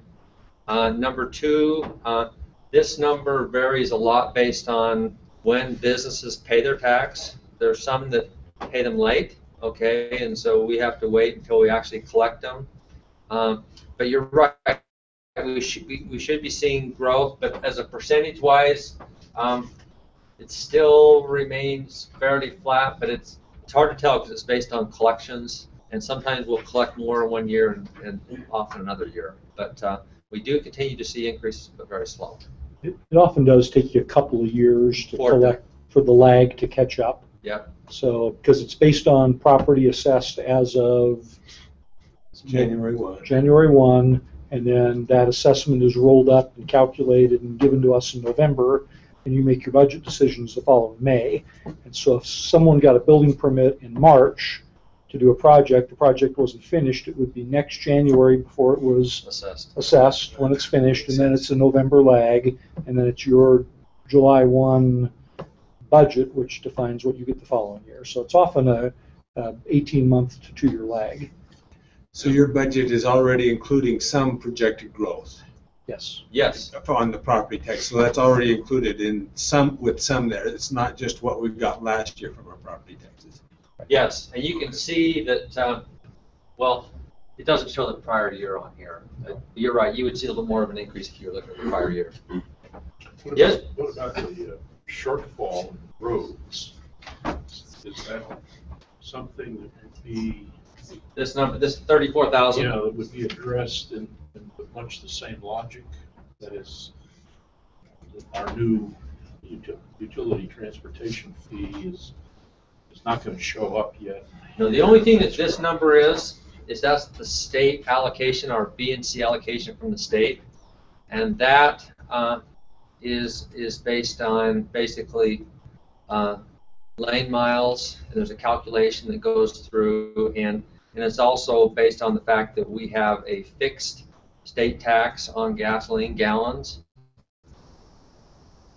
and so throughout the state, which ours aren't growing very rapidly, as well as the fact that if the price of fuel goes up, people drive less, it all impacts it. But we've seen ours relatively flat for the last 10 years. We have seen it go slightly over 3 million, but it's been in that between 3 million and 2.9 million for 10 years. It just has not moved.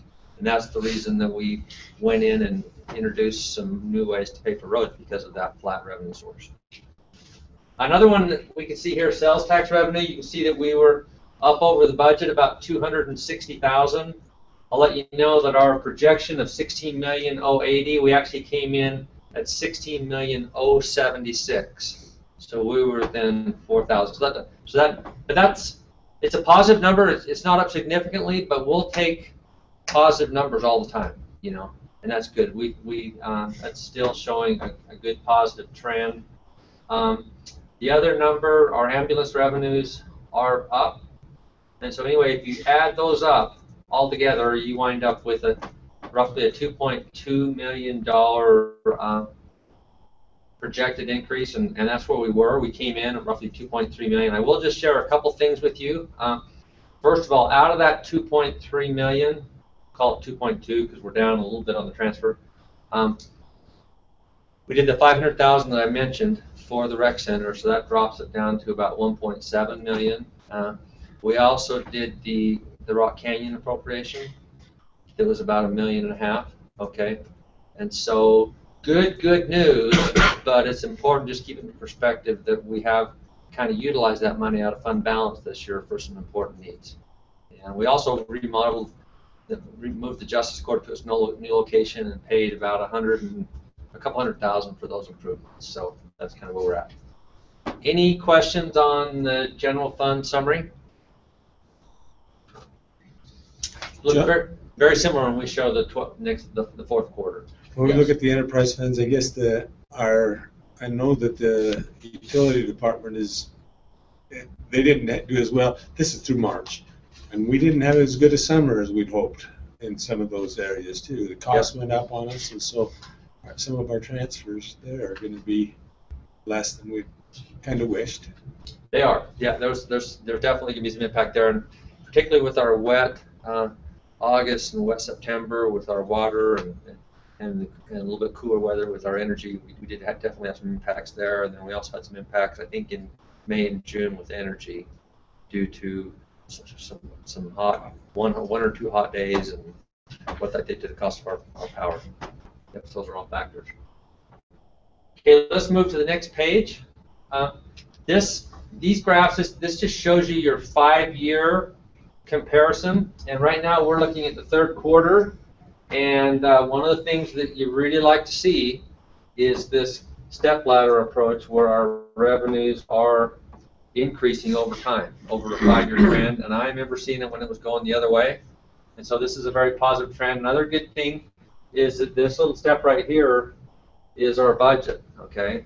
So, and that's where our 2.2 million that we were just talking about. And so not only are we ahead of the prior year, but we're also ahead of the budget. And so that's a really good sign. And if you go down and then down here, these are our expenses, and you can see that our expenses have been growing. This is sales tax, John. This is sales tax? Yeah. Okay. Okay, sorry. So anyway, you can see sales tax, similar trend. And you can also see that we're above the budget as well as continuing to trend up. It's not a real steep climb, but it's still a positive trend and going the right direction, which is really good. And we'll show this column in the next quarter on how it comes, but I've already kind of told you how the results come out. Then if we go down to the expenditures, which here is the next page. Is expenditures listed there? Maybe they're after the fund summary. This right here is just the fund summary that shows the summary information for basically the revenues as well as the expense by each of the different functions within the general fund, and then it just kind of shows you where we ended up, where we're projected to end up in fund balance, and so just kind of gives you a high-level summary. And then down here are the expenses, and you can see we are trending up on expenses as well, but we are slightly under our budget. I will, the ladder here on that chart is the rec center. You know, we had a full year of operation under the rec center, and so therefore, along with the revenues came some additional expenses associated with them. So that's one of the reasons you see a pretty good jump right there. Okay, this just mentions, we'll go back to the previous page for 1 minute. It talks about our appropriation of $219,000 for the Justice Court. The reason that we don't see the appropriation for the rec center or for Rock Canyon is because they happened in April and May, and this only goes to the end of March. Okay, go to the next page. This is the library. Library's been pretty stable. This weird year right here that shows these huge numbers, that was when we refunded or refinanced our bonds. And the way we show those in governmental funds is we show that as a revenue for money that comes in, and then we also show it as expense for money going in, because it comes in as a revenue, goes out as an expense, and so it makes a real mess out of your graphs. But just realize that's why you see that large spike. But all the other years, we are pretty constant and pretty level at the library. And their revenue source is primarily property taxes and user fees. So that makes sense. And it just shows the expenses based on, and some of the reasons we've had some additional expenses in some years that have related to some work that's been done in the library. And we've also we've been working on the 4th floor attic. The attic that they've redone. So that's shown there. If we go to the next, this is the golf course, and I'll just mention that with the golf course, we've been seeing positive trends from a revenue perspective, particularly in this year that we're in, that we're getting ready to finish up. We came in very positive, ahead of the budget, and also ahead of prior years. And golf course industry is tough. You know, I've read some things that, you know, with Tiger Woods not playing like he was, and with people being busy, golf courses have had some struggles, but ours has been doing pretty well.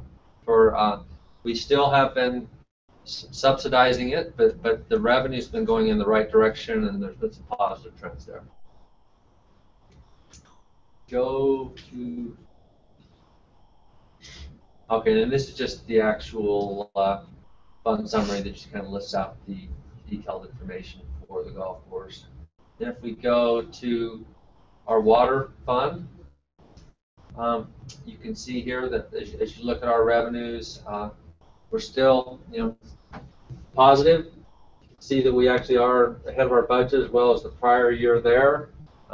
As was mentioned, in July and August, we'll definitely see, we'll be below the prior year because of the amount of water and rain that we've had, even with the rate increase. But through the end of March, and I think through June, the water department will actually, you know, they'll come through fine.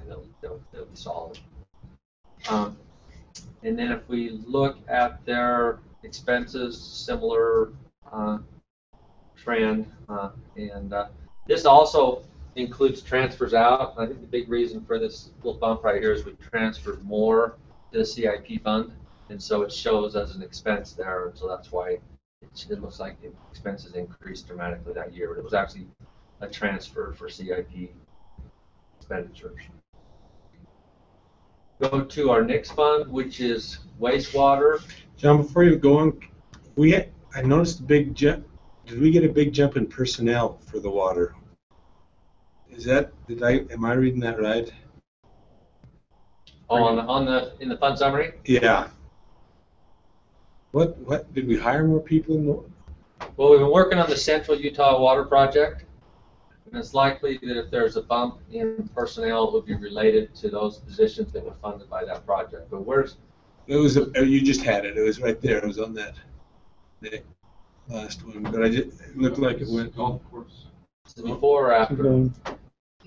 Water fund. I noticed. Right, that's golf course. No, I'm wrong. Go ahead, you can move on. It's pretty solid. It is even. Okay, good. We're pretty even. Okay. So let's move on to the next fund, which is our wastewater fund. And by the way, you see that these negative numbers, that's related to the transfer. What happens when you transfer money? Go back up just a little bit,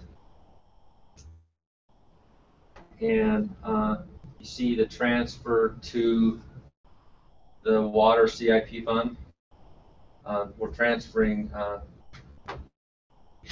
roughly, this year, right?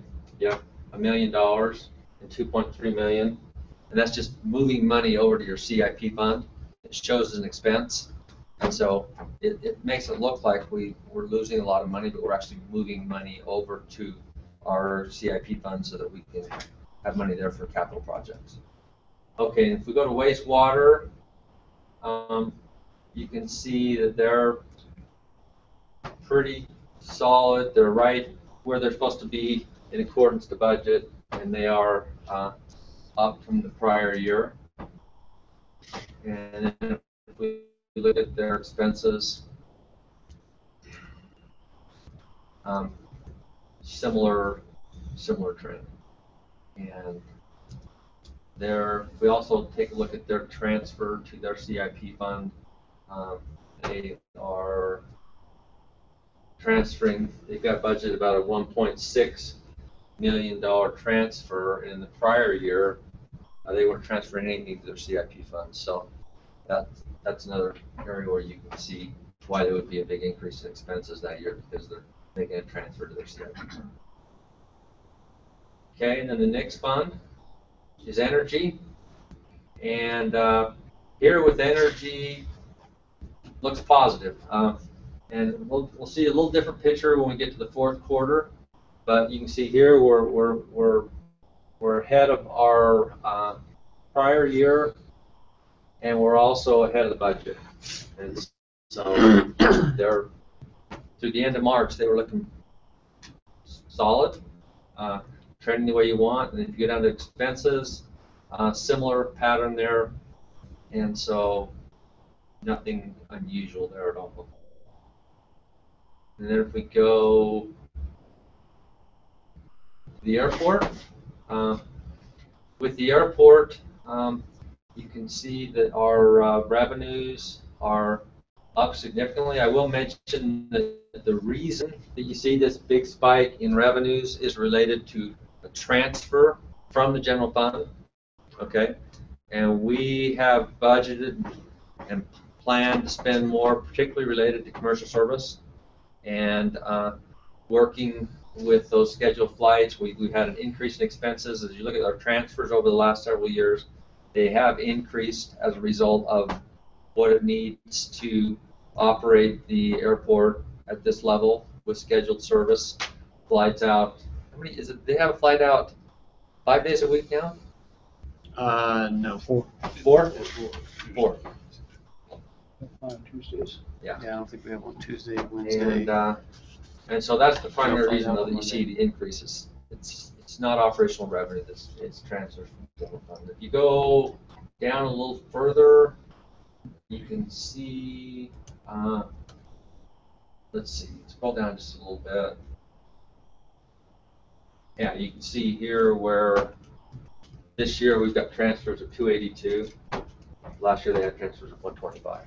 And so that's the primary difference. We go to the next fund. Sanitation, and once again, trending just exactly the way you expect. We are slightly ahead of the prior year, also slightly ahead of budget.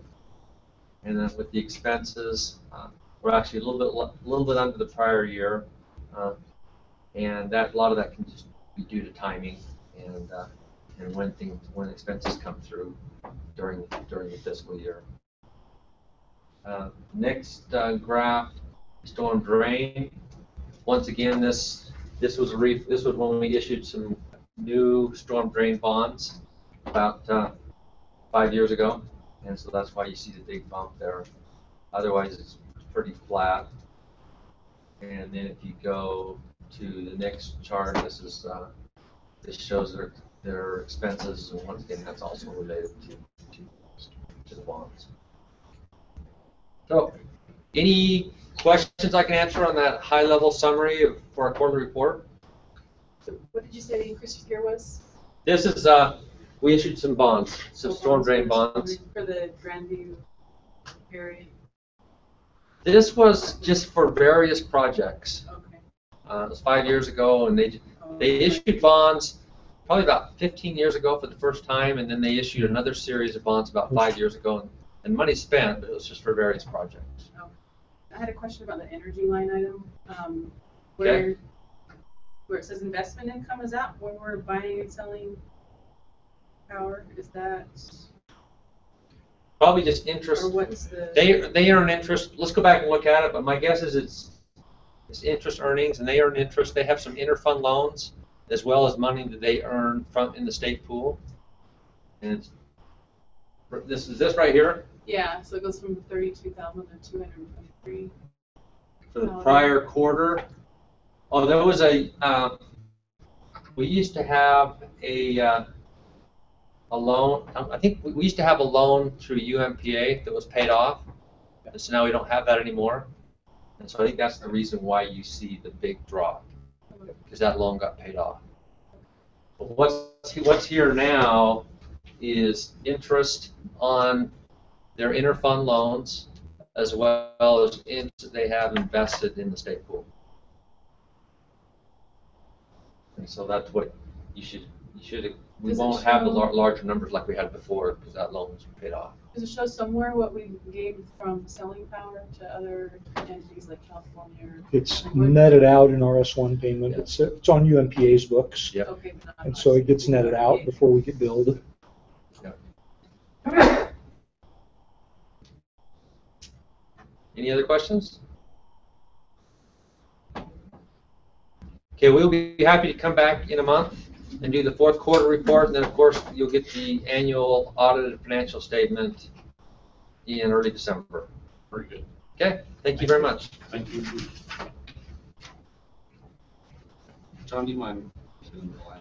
Yes. Thank you for my opinion. First, we try to turn it off right.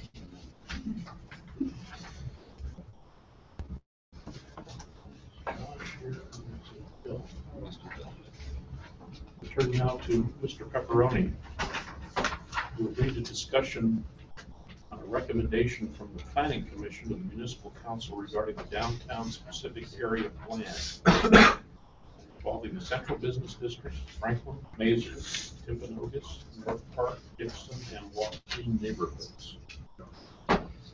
So all of those neighborhoods are listed because, like the Southwest plan that we're working on right now, the downtown plan cuts through many neighborhoods. It's larger than just one specific neighborhood.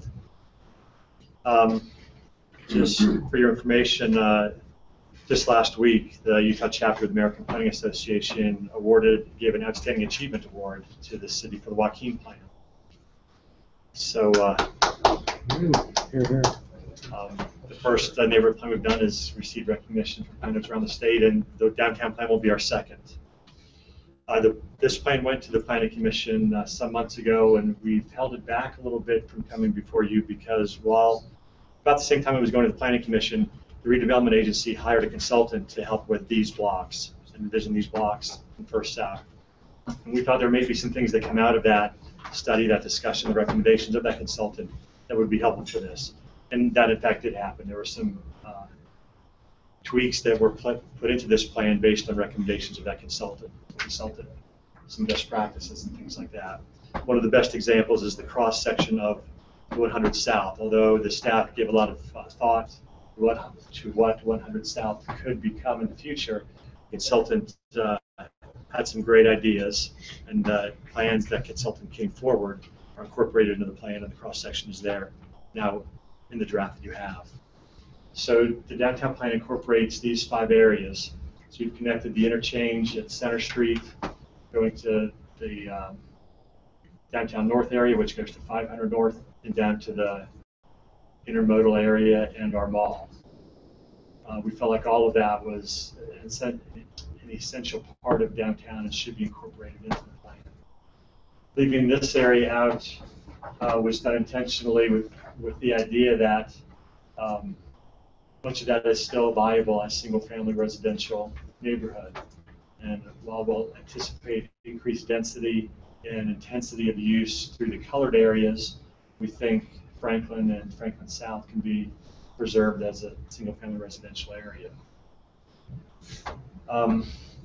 Like most of the area-specific plans we do, there's information on land use, on urban design, parks and open space, traffic and circulation, historic researches, and then implementation strategies. Those are all different chapters or sections you have within the plan.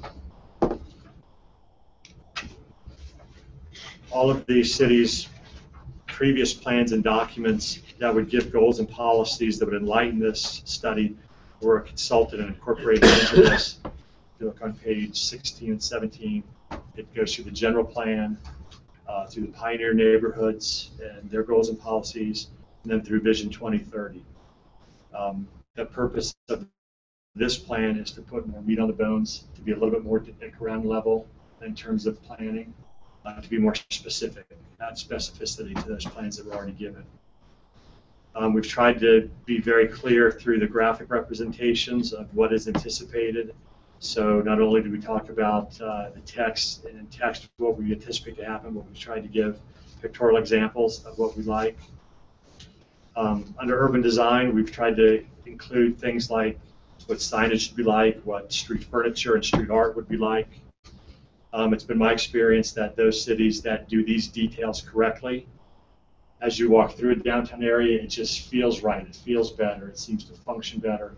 Sometimes you have a hard time putting your finger on exactly what it is, but it's really the combination of all of those small things. We're working with the BYU Department of Graphic Arts to start putting sculptures downtown along Center Street in areas that would lend themselves to that type of art.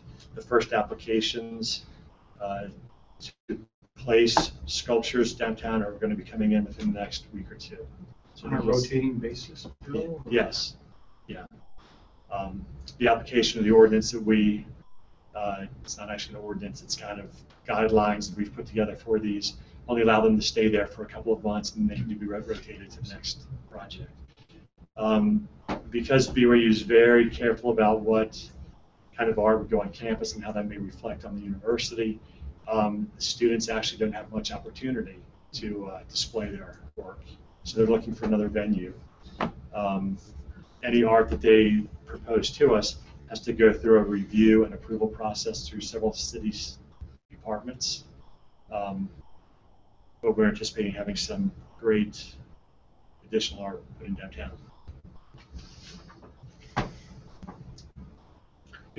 Initially just on Center Street. Yes. Yeah. We may then extend that up and down University, but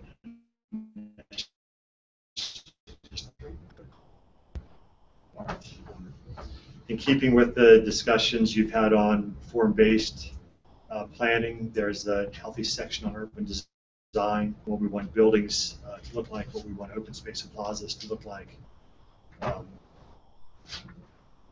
The Parks Department has been very generous in working with the Planning Department on envisioning the downtown parks and downtown plazas, what that should look like and what that should, how that should function.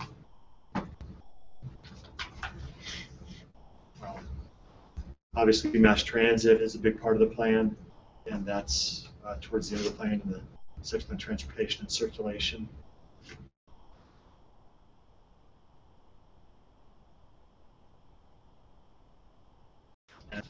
It's just a rough plan. We don't have copies of that. It was put in your, it should be in your SIRE documents. It's not in our documents. If you go to the, it's on, we got it on community development. If you go to community development, it's there. Also, if you go to the staff report, which your SIRE link should have a staff report, the staff report gives the actual link to the plan. Oh, that link didn't work. Yeah, I tried to. Yeah, the link didn't work. I had to go into community development. Oh, I'm sorry. Okay, so that's where. But it also is on the community development main page. Okay. What page for that to art?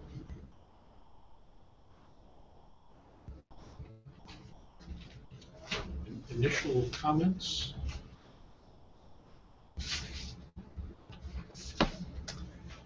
Maybe I can just comment, yeah, on it's been a very iterative process, I guess, over the last year or more. Yes. Bill, lots of stakeholder engagement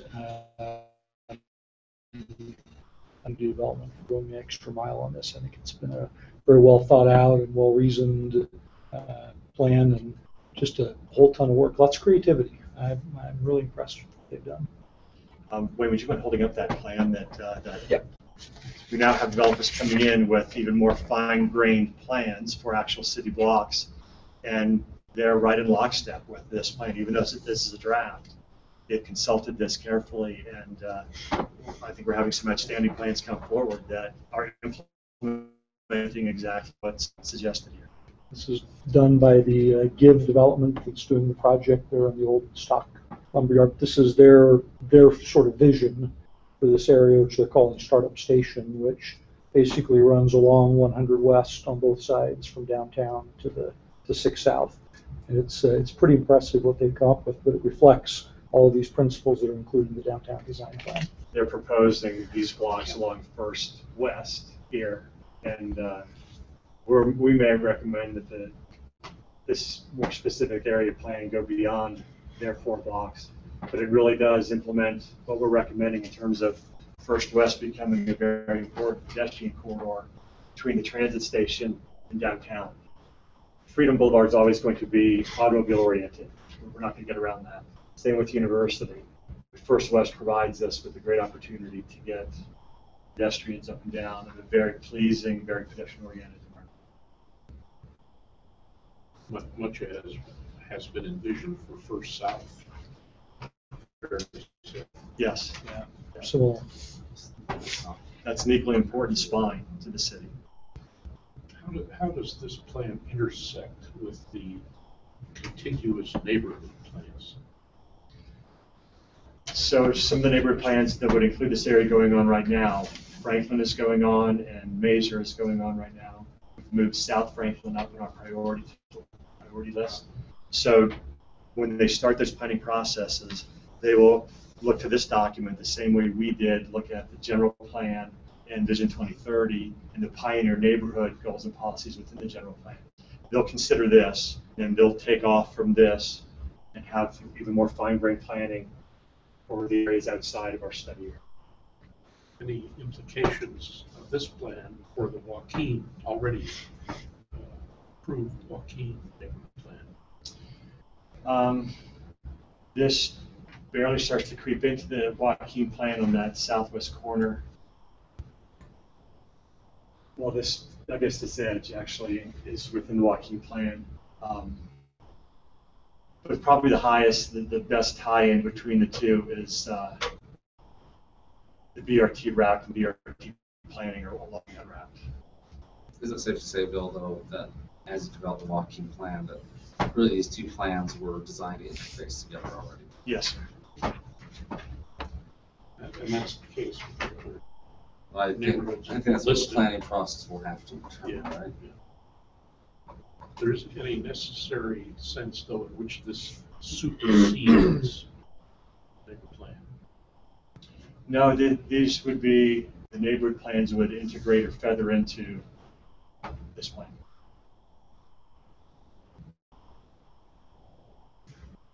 So how soon can it look like this? I think in the next, surprised. yeah, with what's either been submitted to community development or is on the drawing board and will soon be submitted, I believe we'll have 1,000 more dwelling units in the downtown area, 3 to 5 years. That is going to be a tremendous catalyst to making stuff in downtown. We got a hard question, but how are we doing with this subsidized housing situation with all the redevelopment that we foresee? How is it falling into the plans that we want for this? That's a good question. As we've gone back and we've looked at that whole issue more carefully. So this is the TOD zone that extended out to that west arm that caused some concern in some of your recent meetings.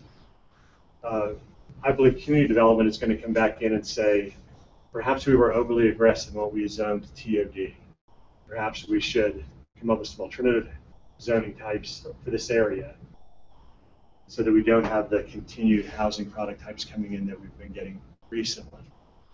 So based on that discussion that perhaps we were overly aggressive in what we recommended for TOD zoning originally, we've applied that same thinking to North Joaquin, where the Joaquin plan really anticipates rezoning all the way down to 5th North initially. We're thinking maybe we should take a smaller step, perhaps initially only rezone down to 7th North and see how things start to go. Put our toe in the water and test things a little bit before we overly commit ourselves. So that's the kind of thinking that's going on, and we still have further discussions we need to have with you on these issues. It's a very important question. As I recall, we had even asked the administration for a survey of existing subsidized properties throughout the city, with the interest being more equitable location of those facilities future. That's in process? It is underway. Yep. We do have several significant projects coming forward that are market rate housing. Please don't get the impression that that's everything's all. subsidized. And you know, I'd also mention, I know some of the public discourse has said all affordable housing is Section 8 housing, and that's not true. There's a wide variety of ways in which affordable housing happens, and so I would hesitate for you to think that developers are coming in proposing little boulders all over the place. They use different tools and different approaches, and so again, and part of our analysis as we're going through this will be to try to define some of these tools and how they play out in real life. So what does a low-income tax credit do as opposed to voucher housing, as opposed to something else? And so we'll help try to draw some of those fine lines in the analysis we're doing. You understand the convenience of resorting to stereotypes. Indeed I do, especially in social media, where you're limited to, in some cases, 140 characters. Section 8's a lot cheaper, a lot easier to say than affordable tax subsidized housing. As you have the opportunity to review the plan, please email me with any comments or call me. Yeah, I'll talk to you or visit with you about any questions or comments you have. And this is scheduled on the agenda In fact, Matt's couple of weeks. Scheduled for The 11th of November. For me, I can notice, I'm not sure if you noticed this for the October meeting. So the 11th would be necessary, I can notice it. Okay. And then that also, I think, if this is a substantial document, I think it'd be good for our staff just to generate a list of policy questions if there are any. And I would encourage the council, I'm sure the administration is anxious to get this wrapped up and done, but it's so important. I would encourage you to spend your time that you need to really understand. I look for a memorandum from our staff. It wasn't there, so it will be. Yeah, we have not had the opportunity to look at it yet, so we will generate at least an initial memorandum. Excellent. Bill, what can we say? This is terrific. This might win the second prize. The next prize, I think. Well, because of budget you've approved the community development department, we've been able to buy the software and do the things to produce documents in-house that are getting that kind of recognition. It's really a direct reflection of the commitment of this administration and the council. Very kind. Include us there. That's wonderful. Anything more? Very, very, very impressive. Very encouraging. Thank you very much. Good work.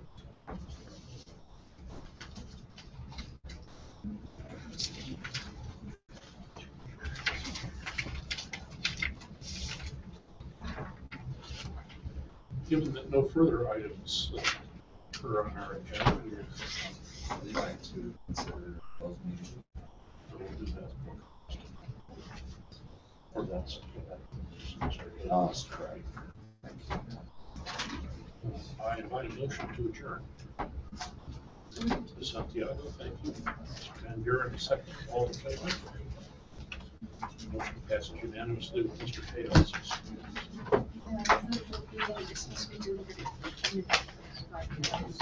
It'll be a little bit slow setup. I would expect that. Or early.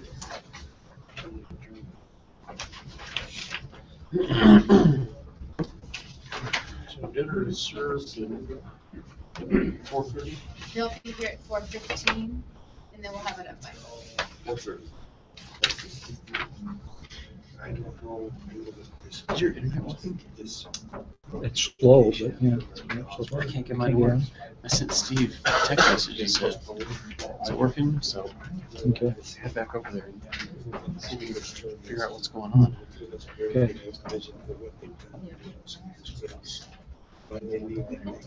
Matt, I was going to mention Envision Utah launched their online Envision Your Future stuff this morning.